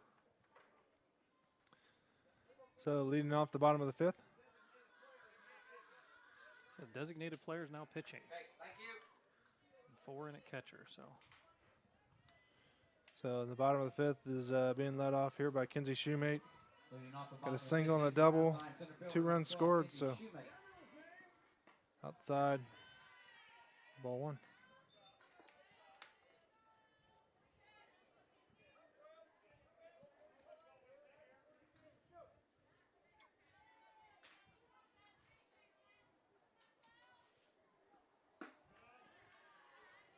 High for ball 2. Have we done Peerless Cleaners yet? No, we haven't Peerless- heard from Peerless and heard about Wilson Garage Doors. Those are the 2 I believe we got left. Okay, Peerless Cleaning and Restoration Services is the local cleaning experts you can trust. That's why since 1945, Peerless has been serving Central Illinois. Strike 1. Central Illinois homes and businesses with pride. Whether it's simple and quick carpet cleaning, air duct cleaning, dry cleaning, or emergency water damage and fire restoration, Peerless is always there for you. So 2 balls, 1 strikes for Kinsey. He's high for ball 3. Yeah, Peerless Restoration, a huge Mount Zion supporters. They help out multiple different sports programs, and they do a wonderful job of helping out the community. Been around for a long time. They're always there when you need them.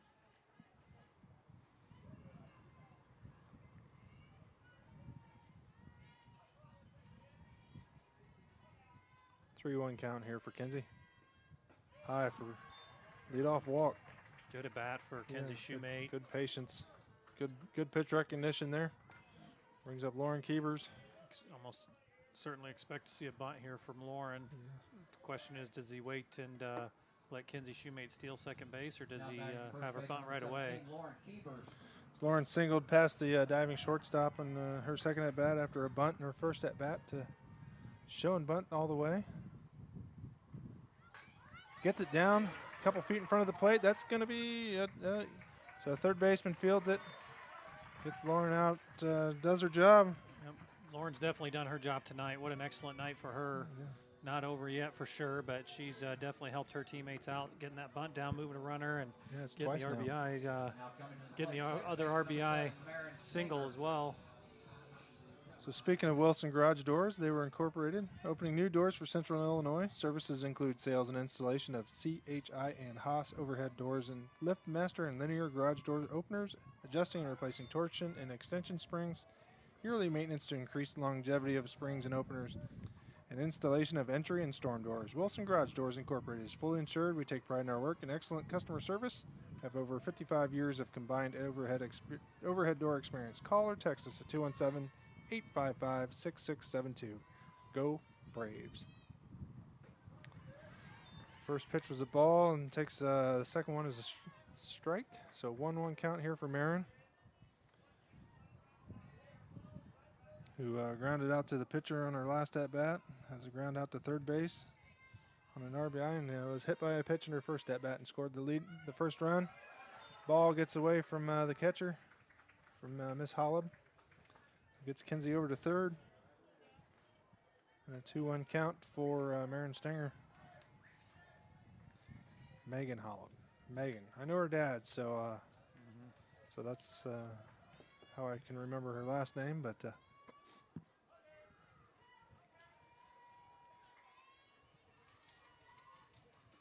outside for ball 3. Yeah, Maroa's going to have to be real careful there on some of those wild pitches, outside pitches. It's going to be a real hard time to keep Mackenzie Shoemate from scoring on a pass ball. Yeah. She's extremely aggressive and very fast, so she'll be moving as soon as that ball hits the dirt. Yeah, and kind of a big backstop here at the field in Mount Zion. Padded so the ball doesn't tend to bounce back very good. Takes high for ball 4. Okay, they got someone at second base, so Marin daring them to make the play.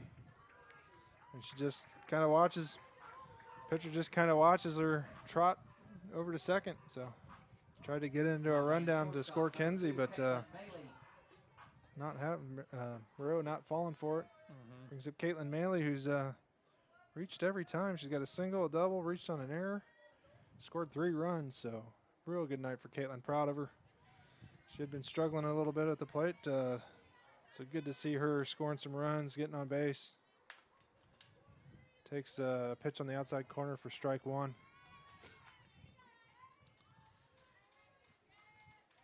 Caitlin, Marin, and Gwen all play on the same team, so they play at a pretty high level. Go up to Louisville, play at the Louisville Slugger, or go up to Peoria, play at the Louisville Slugger Complex quite a bit. So 1 ball, 1 strike for Caitlin.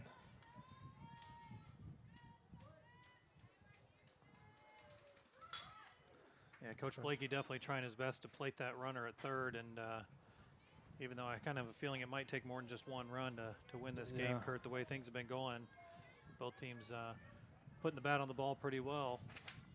Yeah, and Maroa coming through the 4th time through their lineup. Certainly this is the 4th time through our lineup as well, so certainly understand the pitching change. Kaylee trying to find the handle a little bit here. She's been a little bit wild. Beautiful hit. A little single over the drawn-in infield. And Caitlin taking advantage of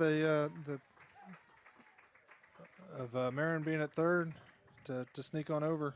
Yeah, beautiful to hit. Get to second base. So. Beautiful base running there, Kurt. Nice job on her part. So an RBI single for Caitlin. Be great if Dakota Harrison guys really got the bat on the ball hard here in this opportunity. Yes. So they're switching somebody in. So I don't know if they're bringing in the left fielder to get her warmed up for pitching to see if Kaylee can't find the handle. I didn't get that. Who was the sub? Came in for Tori Thomas.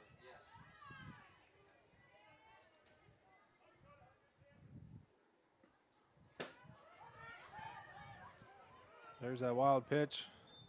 That one must have caught enough of the brick that it bounced back pretty quick. It did. It just bounced right back. Must have just caught it right at that right angle. I was still making notes of the substitution and must have caught something, but bounced back pretty quick, unable to score Marin. It's 1 ball for Dakota. She's got 2 singles. It's high and outside for ball 1. Or that's ball 2, isn't it? Yep. 2-0 count, 1 out here in the bottom of the 5th. Braves plating that run. Take the lead back 10-9. That one's coming, Marin. Oh, she got in she under got it. underneath it. Good, quick. Yeah, fortunate for Mount Zion that toss back came in high. When it's really good, it's got to come in low if you want to get that runner, and they were able to score that run. And Megan able to get to that ball pretty quick, and Kaylee covering, but Marin's speed and excellent slide there, just getting low and able to plate the run to extend the lead to 2, 11-9.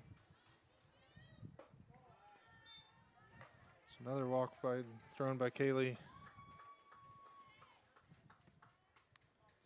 And Dakota's staying at first. So the Maroa defense looking for the play. Looks like number 17 coming out, taking over for Kaylee. 17, Rhea Corley. Now pitching.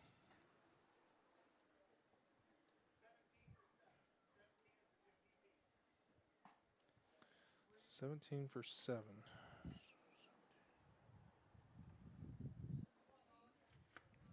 So she is now the new DP. looks like Molly Besser's going to sub in for Dakota running. So sub Molly in for Dakota.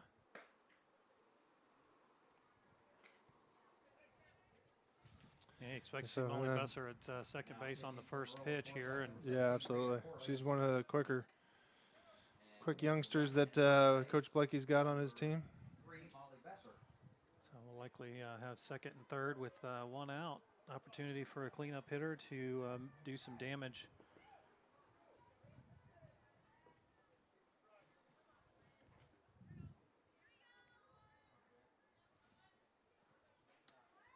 It's my prediction, of course. Now whether that actually occurs or not, we'll see. But we'll see. Yeah, Molly going.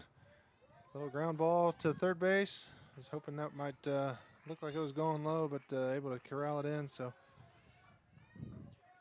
Gwen not able. So Molly able to move over, but Caitlin hangs out at third. Now batting to right fielder number 13, Kennedy. The ball was just close enough that if she got a lead, there was a chance she could get tagged off. So got 2 outs now. Brings up Kennedy Hiley, who reached on an error in the second. Ground out and line drive. Some good team softball there. Is a little conversation, a little scouting report as she ran off the field to Hiley, letting her know what she saw in that one pitch. Yeah. Was Bender. Bender, yep. High fly ball right in the gap. Able to the right fielder able to get it. Looks like she's playing a little bit shallower now, where she's able to get to those balls that before had been dropping in. So at the end of 5 complete innings of play, our score is Mount Zion 11, Maroa-Forsyth 9. So Mount Zion retakes the lead by 2 on 2 runs.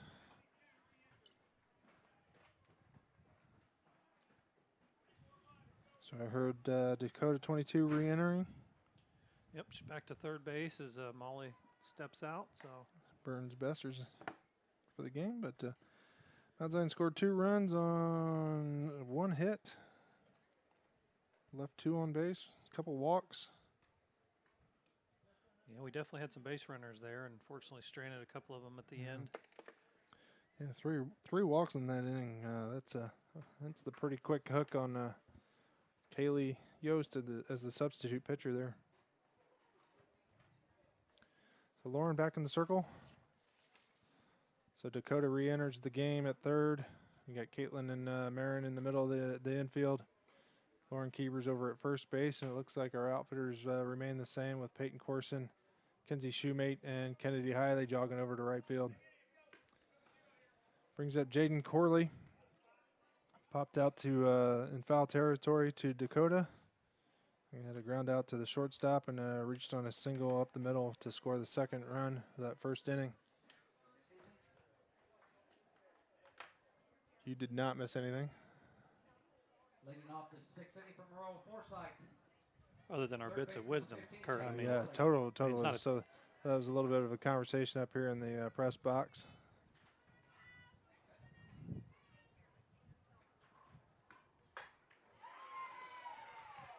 Line drive just carries past Kenzie. Didn't get a good read on it. She's going to 2. Marin about a step too far away from second base to get the tag down. So a straightaway double for Jaden Corley. Put some pressure on the Mount Zion defense. It looks like some substitution coming in. These the late game strategy ploys here.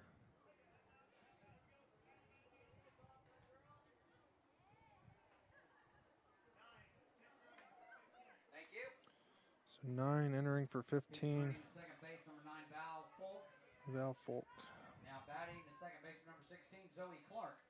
Brings up Zoe Clark, number 16, second base. Struck out in her last at-bat. Had a triple and run scored in the top of the third.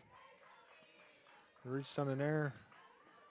Shows foul, or shows bunt. Not sure if that was on the pitch or on the attempt, but it's a strike either way. So Maroa's coach confirming it was a strike. We had it right up here, though. Yeah, we usually do. Yeah, of course. Fouls one off. Fouls an outside pitch off into the netting for strike 2.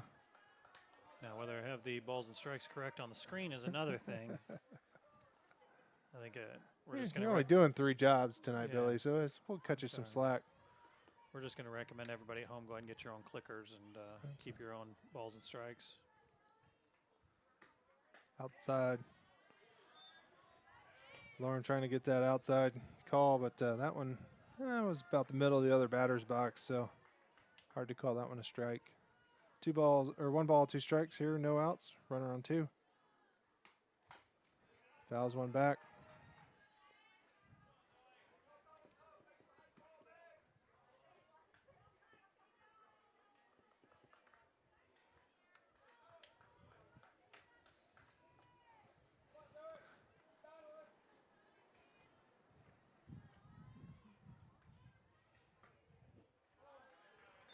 Outside for ball 2. So 2 balls, 2 strikes.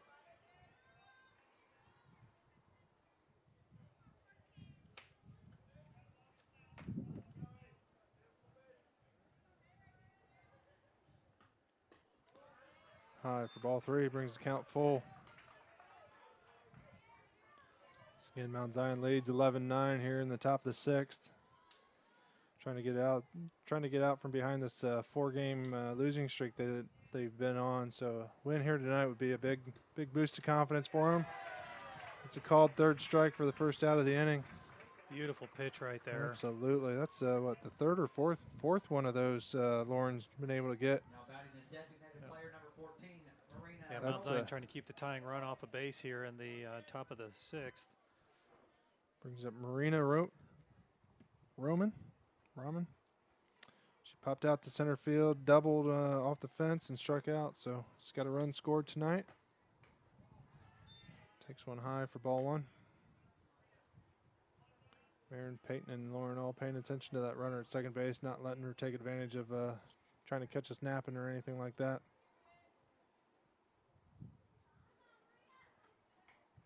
Fouls it straight back.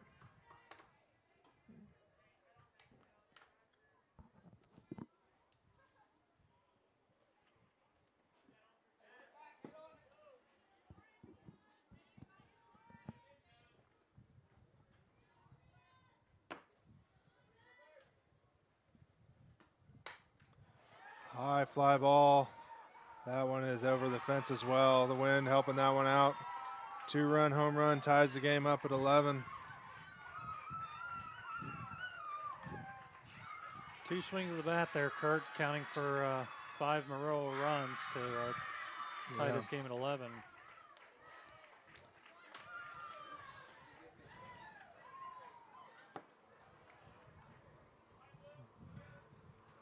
Looks like Schnippel's coming in, taking over for Lauren. This is Kayla's, I think, 4th time in the pitching circle, maybe 3rd. She pitched on Saturday in Tolono in the cold and wind. I bet that was fun, Kurt. You know, it wasn't too enjoyable watching, I'll tell you that. And she pitched second half. It's good. It's not a good start for Kayla there. But she pitched the end of the varsity game, beginning of the JV game. And I was like, after the game, I asked her, could you even feel your hand to pitch? And she's like, not towards the end there. It was pretty brutal conditions, especially when the rain started coming down. But Tolono invested in some turf on their infield, so we were playing no matter what. And yeah, you know, sometimes there's pluses and minuses to situations like that. That was definitely a minus day for turf. Yeah, it's not a lot of fun to play softball and baseball in those conditions, and definitely not a lot of fun to watch it. Thank you.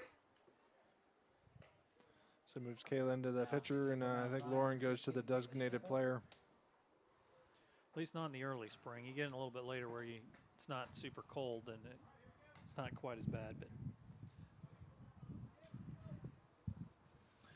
So 1 out here for Kayla, taking over for Lauren Waller in a tie game. Now batting left, Tied at 11, Tori Thomas. top of the 6th. Brings up Tori Thomas.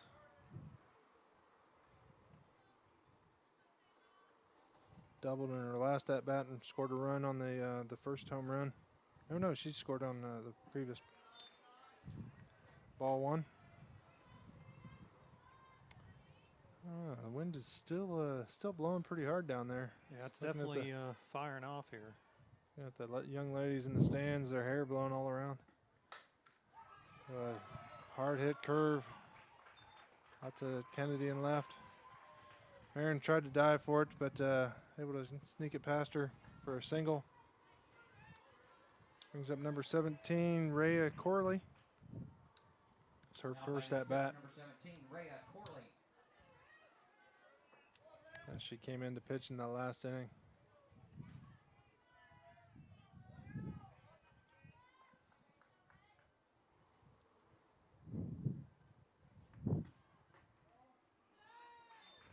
Takes ball one.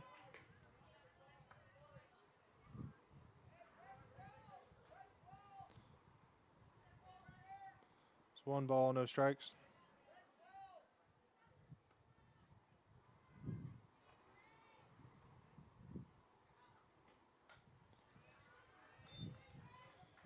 Chases one outside fouls it back for a 1 ball, 1 strike count.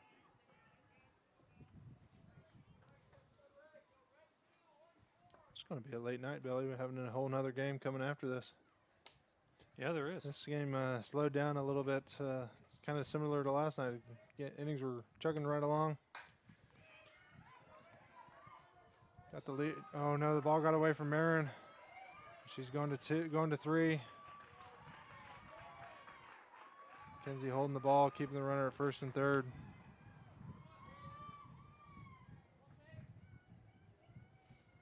Yeah, that ball just on the outside part of the bag, and Marin having a hard time corralling that in, and just bounced away from her.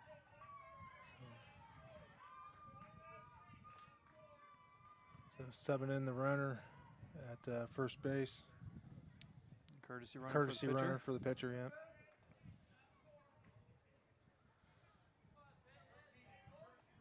#13 courtesy runner. Courtesy runner for the Rihanna first base, number 13, Rihanna Munjoy. Munjoy Now batting center fielder, number 6, Peyton Roberts. brings up number 6, Peyton Roberts. Double in her last at bat and a run scored. Showing bunt.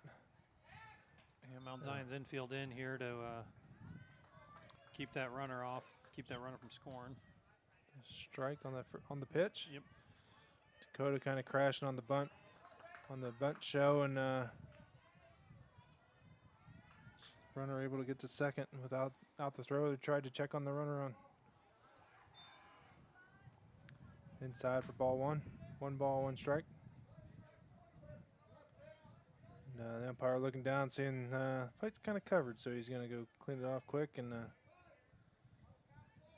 see what Kayla can do here with the 1-1 count. 1 out. Runners at second and third on a tie game, so high leverage situation here for Kayla. Curve just doesn't get enough of the plate for ball 2.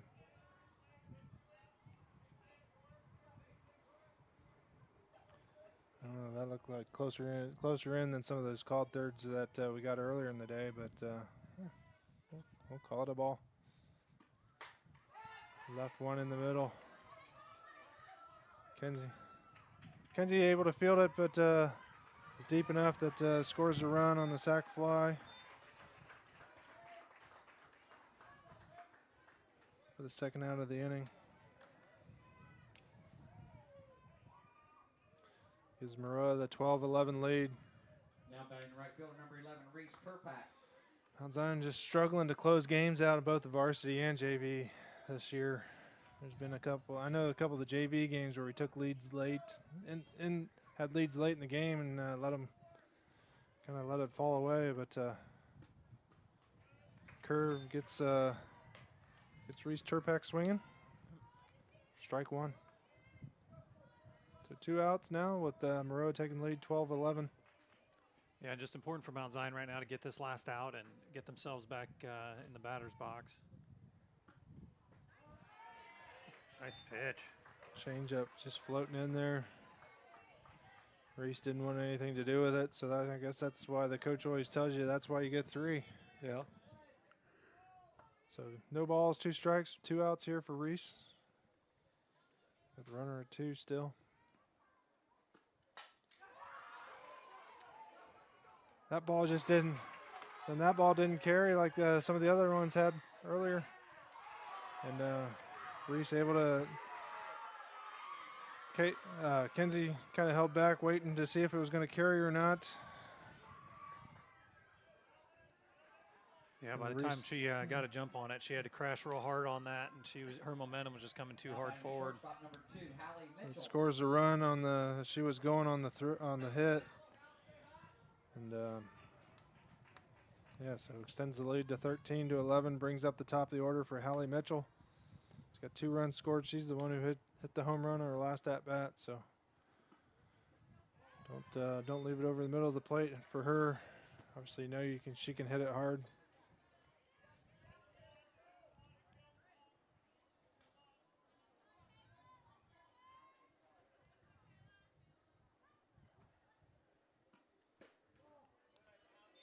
Must have been low.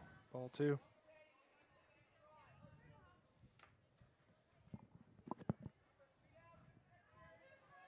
Still got 2 outs, 2 balls, no strike count. Runner at 2. Outside for ball 3. So I don't know if Coach Fitz is calling those outside or not, but Kayla respecting Haley's hitting ability. Yeah, with first base open, there's no real reason to give her much to hit, yeah. Well, that one was closer. Yeah. Still walked her, so puts first and second. Brings up Kate Apperly. Now batting to first base, number 10, Kate Apperly. Got 2 singles on the night with a run scored. Did strike out in her last at-bat with Lauren pitching. No, that was Kayla that came in and took over for that.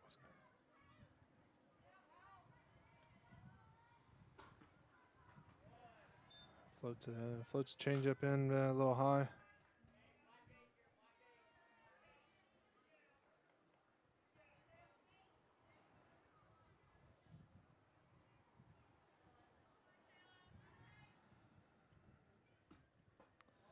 Side for ball 2. Kayla struggling to find the zone here a little bit.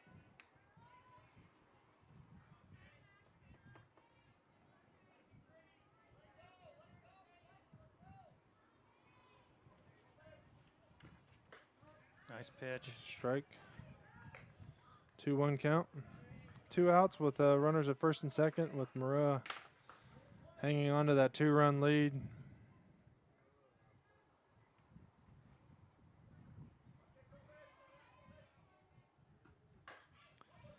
Inside, fouls it off down the left field line. Dakota able to stop it in the third base coaching box. It's to a 2-2 count. Another good pitch by Kayla there, just going inside, low and inside to Kate.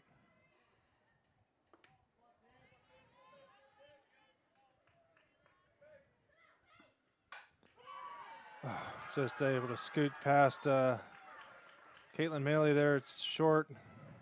Scores another run.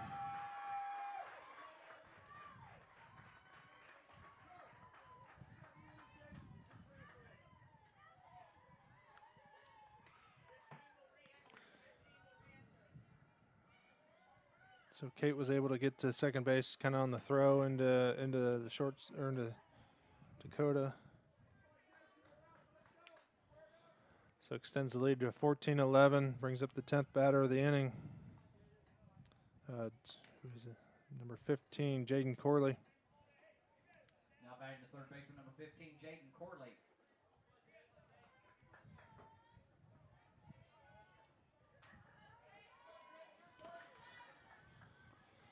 So 5 runs in this inning. Pretty much all charged to Kayla here. So no, she came in at this inning, didn't she? Yeah, she came in after the home run. The second home run. So 2 more. Single right up the middle on a line drive. 2 more runs scored.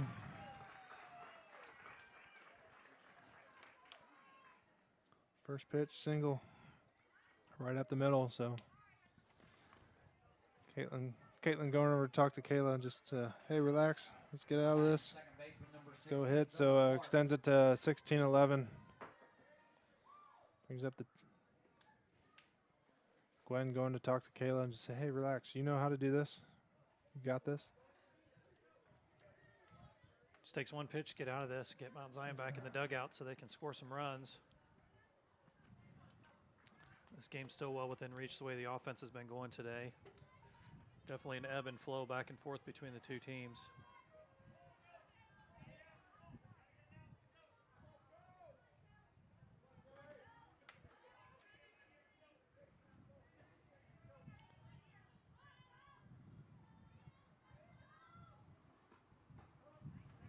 Nice start for Kayla. Outside corner. Strike one.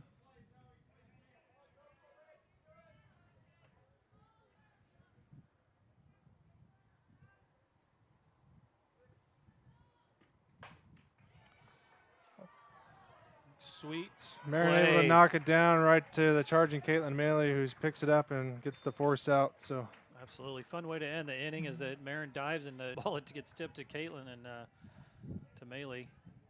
Certainly, Marin's not afraid to dive at a ball anywhere within her reach, and that one she was finally able to get to. But quite a bit of damage done as Maroa scores 7 runs in that inning. You smell that, Kurt? You smell that? The barbecue? The rally. The rally. That's what rally? I'm smelling, yeah. I smell a rally coming here. We've got Mount Zion's got 6 runs left, or 6 outs left to get 6 runs, and there's no doubt in my mind they can make that happen. They've already proven it in this game so far. So I still feel pretty good about our chances and the fight that these girls have.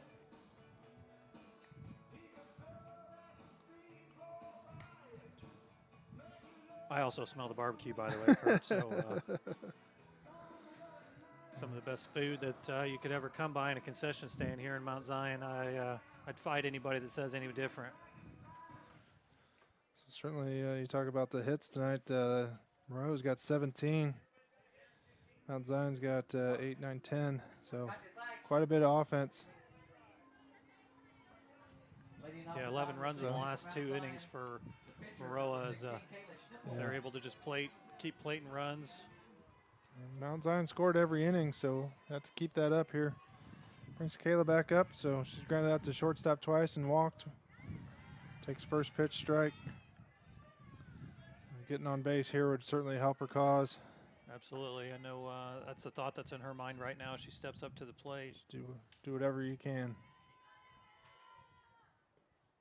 Go see Johnny down there at first base. Yep.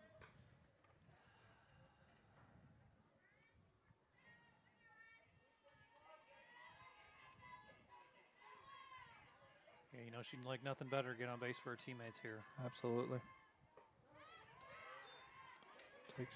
Takes the strike, second strike. So 1 ball, 2 strikes for Kayla.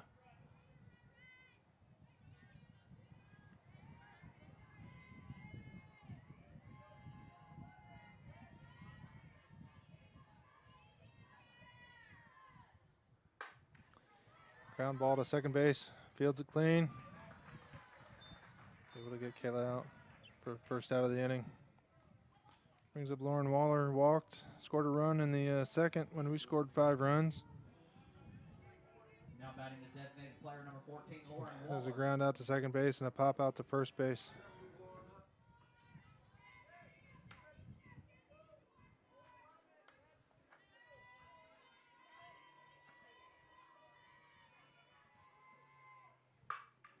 That'll get Single out the middle.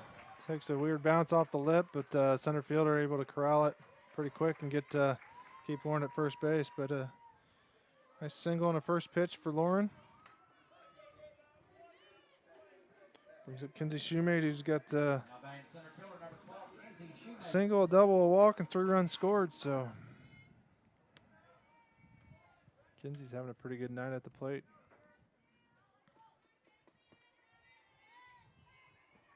Swing and miss at the first one. Strike 1.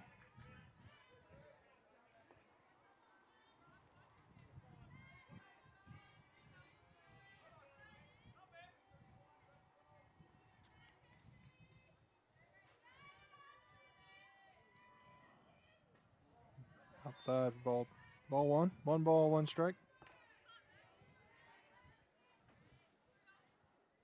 Lauren still down there at first base.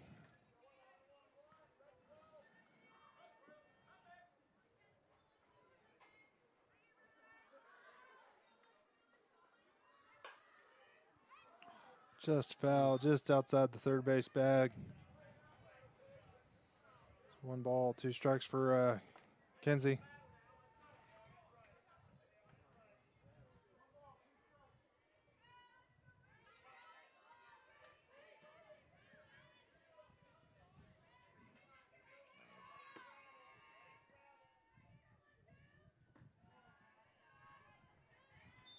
It's outside for a 2-2 count.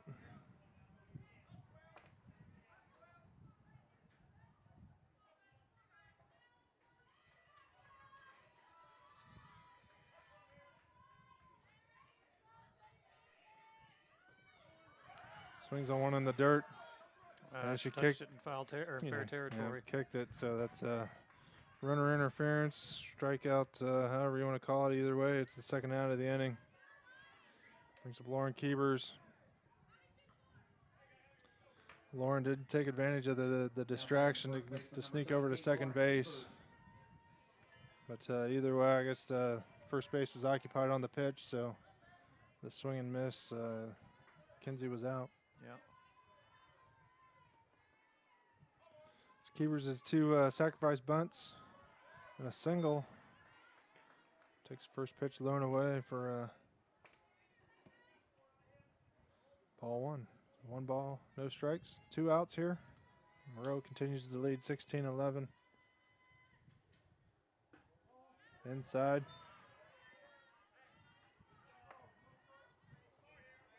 There's 2 balls, no strikes.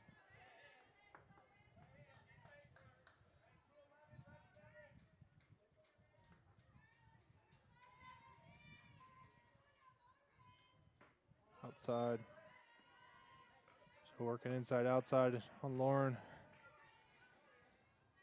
So being a senior, she's seen plenty of pitches come through. Not fooling her. 3-0 count right now.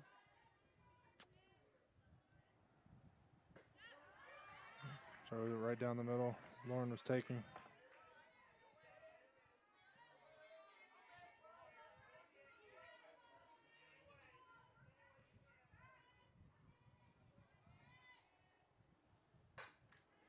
Oh, foul ball. Just pulled it past the first base bag. Brings the count full.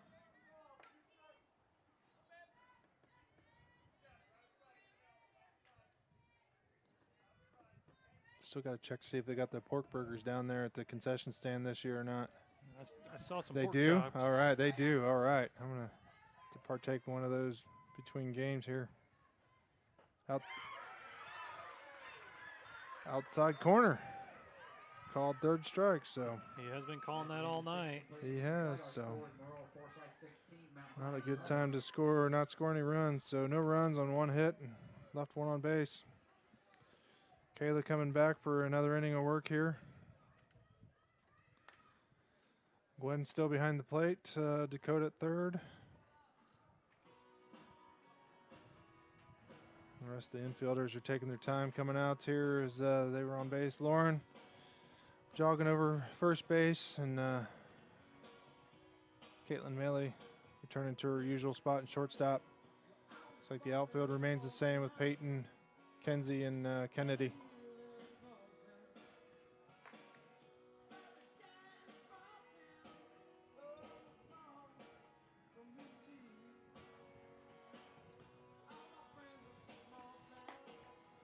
Coach Blakey does still have a couple players at his disposal there on the bench, with Sierra, Anna, and Josie Hager not having appeared in the game yet. We got Audrey Johnson on the roster, but she's in a walking boot, so I don't think she's going to be playing. Off the 7th inning for Maroa-Forsyth. Designated player number 14, Marina Roman. Brings up Marina Roman, designated player. Started the game in the pitching circle. Went to designated player when Kaylee took over for.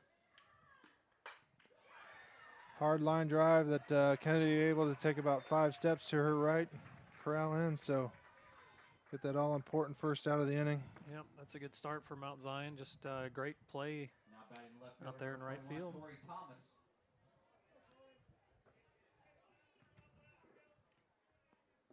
Brings up Tori Thomas. So had a pretty good night. She's been on base 3 times. Got a 2 singles, a double, 2 runs scored. Kind of all over the field. Another foul ball. So line drive just tailed foul for strike 1. Yeah, another long strike. We'll take that. This was the first batter Kayla faced in the last inning.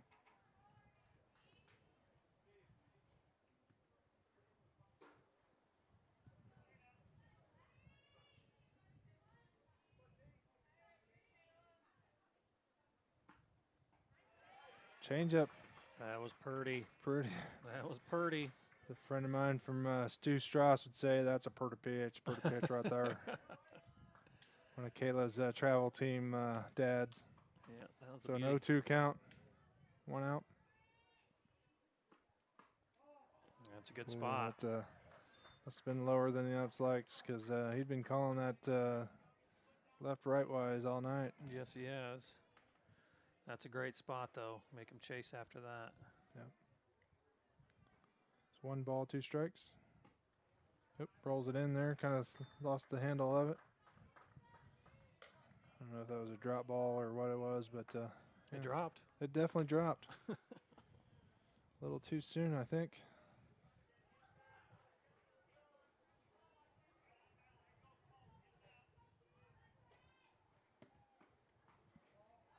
Another curve on the outside corner, too far out. Brings the count full. Yeah, Coach Fitz likes to have Kayla throw that drop ball inside, curveball outside to these right-handed hitters. So we'll see where she goes now. Little ground ball right back to Kayla, able to easily handle it for the second out of the inning. Excellent work. Who is this? Is this number 17, Rhea Corley? 17, Rhea Corley. She reached on an error. Yeah, she had the ground ball up the middle where we were unable to get the runner going to 2. It's been a little low because that caught the corner of the plate from my view, but Kayla keeps those curve balls low usually. 1 ball, no strikes. 2 outs here in the top of the 7th.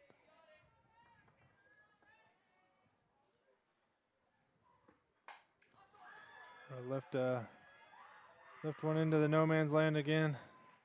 A lot of those where they just kind of land in between the infield and outfield.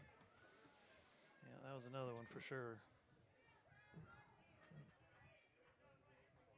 So they're subbing number 13 in. Oh, yeah, Ray is pitching, so they're going to the courtesy runner, 13, Rihanna Munjoy. Munjoy. Center fielder number 6, Peyton Roberts. Brings up number 6, Peyton Roberts, playing center field tonight. She's got a double in one of her 4 at-bats, and a run scored. Pulled back in time to take that as a ball.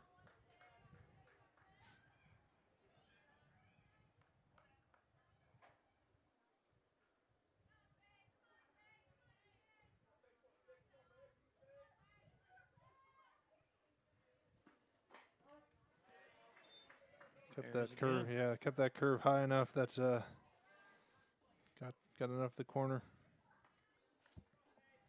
Strike 1, so 1-1, 2 outs here, runner on first. Maroa leading 16-11. A slugfest, and fouls one down the third base line. 1 ball, 2 strikes, so Kayla's got a couple pitches here to work with to try and get Peyton out.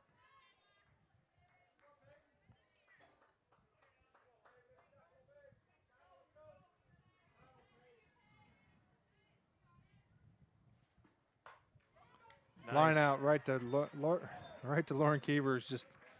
She just kind of squatted and able to watch that in all the way. So no runs, 1 hit, 1 left on base for Maroa in the top of the 7th. So we know how many runs we need there, Billy. Yep. It's 6. So 16-11 as we go to the bottom of the 7th. Why not make for a fun end to our game, wouldn't it? I tell you, we need something good to happen. At 4 games schneid. So with 5 or 6, well, really 6 games this week scheduled, with a doubleheader on Saturday for Varsity. We got a substitute getting reported. Nope, he's going to go let Coach Blakey know about it first. So after losing the one last night, and kind of more of a pitcher's duel, this one's been more of a slugfest. Yeah, this one's definitely been a slugfest, that's for sure. 16-11 is quite a game. But I'd prefer end 17-16. Yeah. So leading off the Magic is the top of the order here, Marin Stanger. He's got 2 runs scored. Reached on a hit by pitch and a walk, and a couple ground outs. Second baseman number 7, Marin Stinger.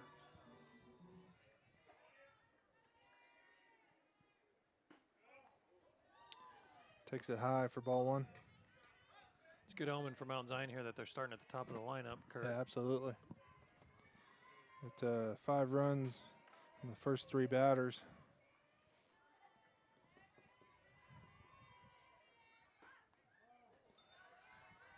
Outside for ball 2.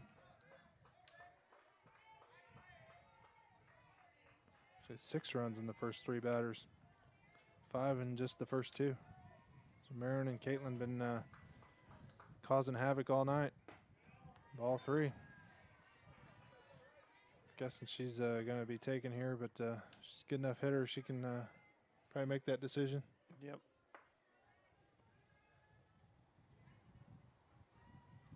So 3-0.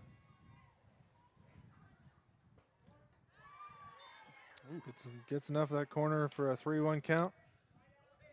Yep, I know what Marin was thinking there. She thought that was a little outside, but low too, but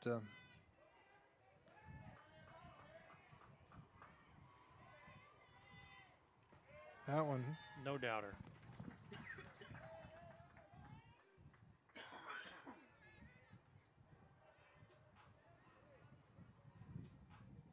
Now batting shortstop number 2, Caitlin Maley.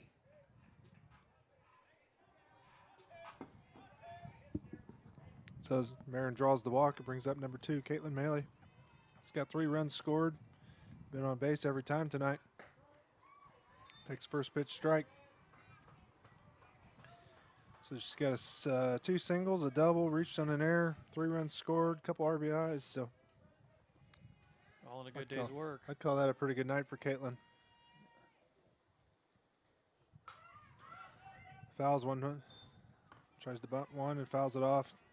Strike 2.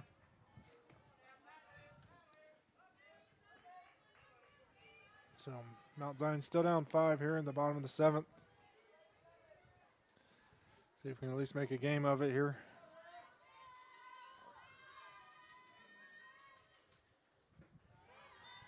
Takes outside for ball 1.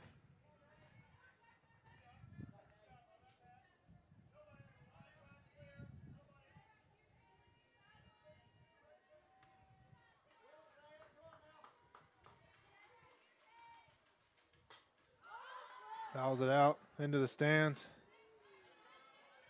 Molly's little sister not quite able to corral it. Forgot to grab her glove.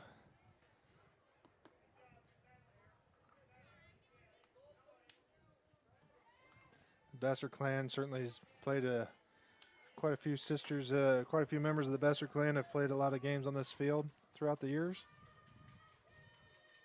Just a few, huh? Yeah. There's a good fly line drive. Come on, Win. Oh, that's a one hops to hit. the fence for Caitlin. Right to the Apex Network sign. So a stand-up double for Caitlin Maley puts runners 2nd and 3rd for Dakota. Nice start. 2nd, 3rd, that's what no we outs. needed. Number 3 hitter up. Now batting third baseman number 22, Dakota Harrison. Almost time to turn the lights on. We finally got the lights fixed, Kurt, after those being out for a little while after getting hit by lightning. Is that what happened to him? Yeah, that big lightning, big storm we had a few weeks back knocked those babies out, and so they were working last night when I rolled by on the golf cart, taking the family for a ride. I wondered why the lights were on over here after the game was over, and then I thought, oh, you know what? I bet they're testing them because we had them on Friday night for the JV doubleheader. Were they? against So they must have had Charleston. them fixed. Then, Yeah. huh? I don't know if they were all on. From up here, it's hard to tell Yeah. if all the lights were on. Oh. Must have been high. 'Cause 2 balls, no strikes. Dakota does have 2 home runs on the year. I don't know if it was first or second at bat over in Chatham, first game. Hit a grand slam. Yeah, maybe not taking a chance here if you're Maroa and not giving her anything to swing at. Yeah, just go ahead and load the bases. Makes the ground balls in the infield a little bit easier.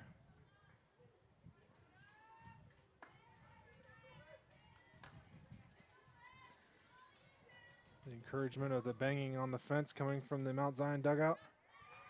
Takes that pitch for strike 1. So 3-1 count, no outs. Runners at second and third.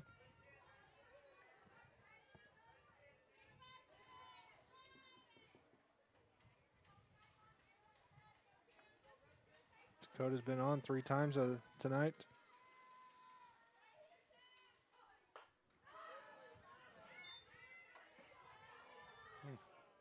Right into the Maroa fan base over here to my right. So full count for Dakota.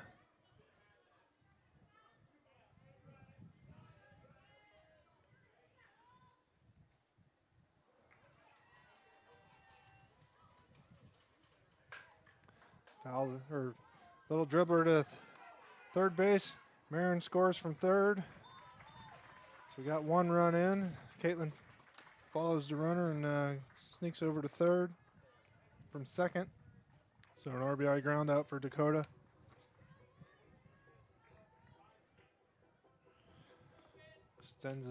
Shortens the lead to 4 runs. Brings up Gwen Bender. Got 2 singles and a run scored. Couple stolen bases tonight. Couple RBIs.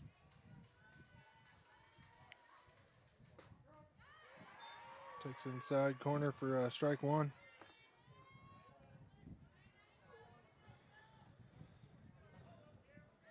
Seven o'clock almost. This has been a 2.5-hour game. Yeah, been a lot of scoring, long game, a lot of pitches thrown tonight. A lot of pitches. Third base.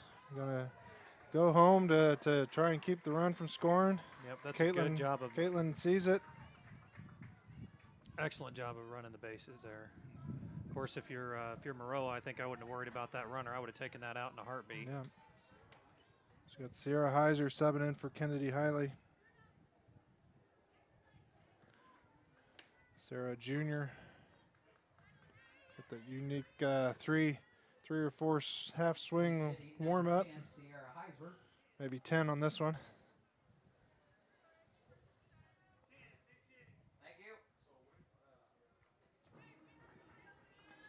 So Susanna Cox and Josie Heiger on the bench for Coach Blakey.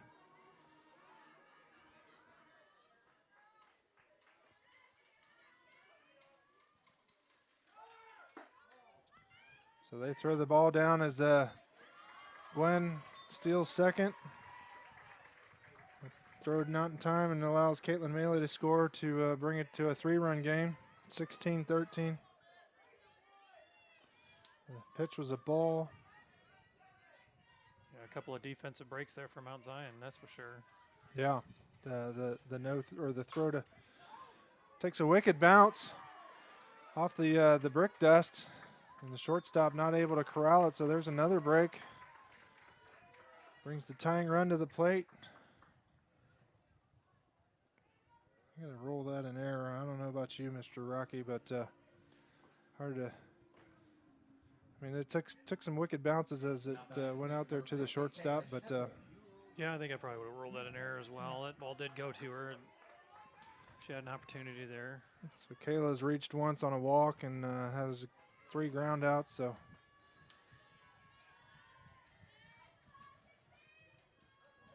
Inside.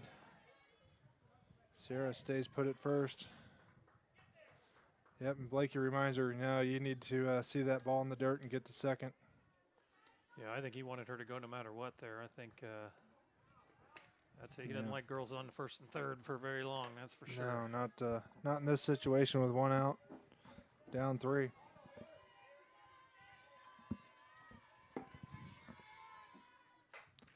One 0. Count. Line drive into the center fielder's glove. It's going to be an RBI for Kayla. Sack fly RBI for Kayla.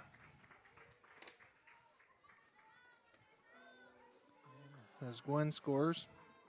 Sierra stays at first, so brings it to a 2-run game. Now batting is designated player number 14, Lauren Waller. So brings up Lauren Waller, who's now the designated player. She's got a single, a walk, a run scored.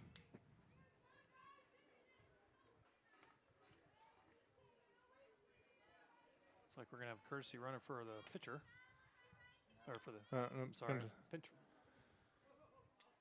You're going to sub Kennedy back in for Sierra. Oh, that's right, yeah. So Burns Sierra. Made a mistake there. I was thinking Kayla made it to first, but she sacrificed there.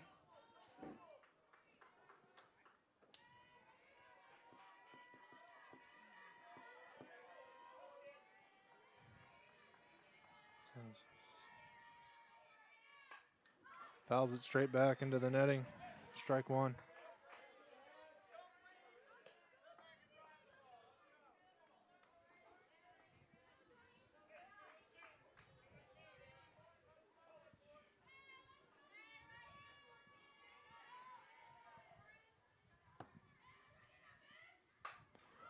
Well, there's a nice fly ball. Come on, Wind.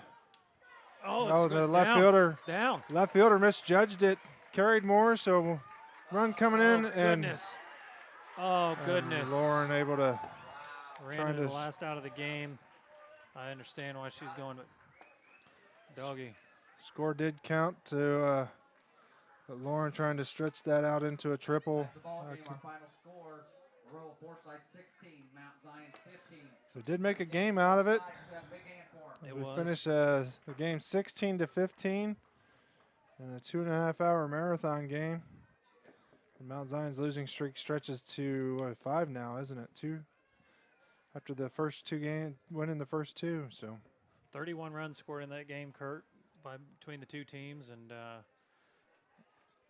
least an exciting finish. Not what you'd like to see there, but for those of you wondering at home, we are going to leave the live stream running here for the JV game, and I think Kurt's going to hang around and make sure all the equipment's still running. So we appreciate you doing that, Kurt.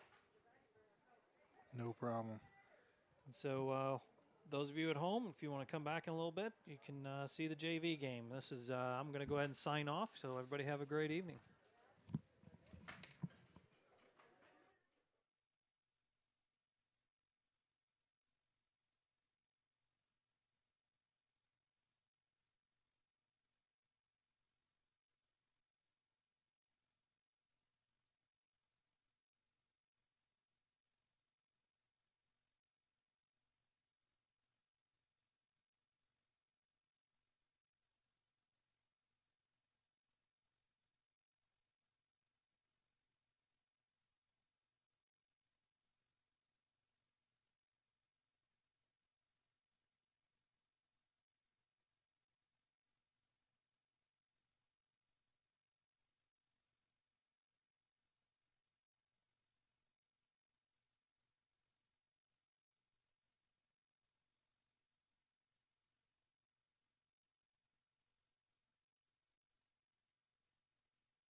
So it looks like the game is getting ready to start here in a few minutes. This will be the JV game. We don't have lineups or anything like that, so we'll just be watching the game, and we'll keep the score on the screen. If you have any questions, send me a text. Thank you.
So for the Mount Zion lineup, pitching is Emma Espinoza. Catching is Jolie Schaefer. Third base is Dakota Harrison.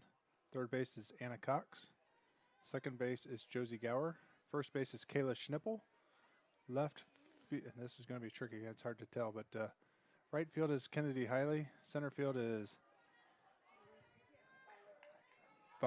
Haley Byler. And left field, well, I can't tell from here.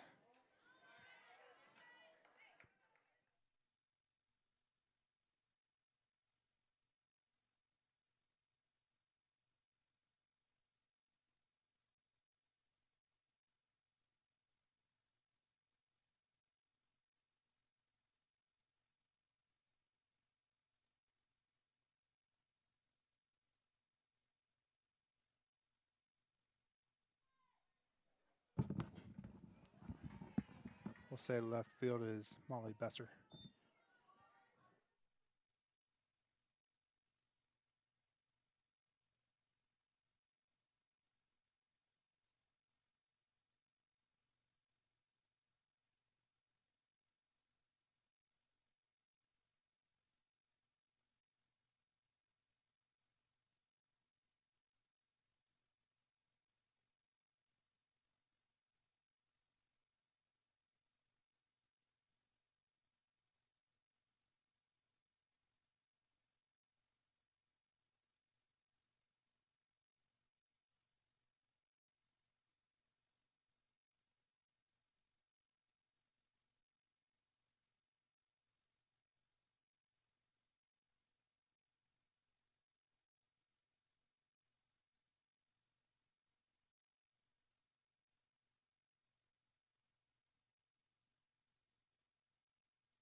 Foul ball off Jolie's foot.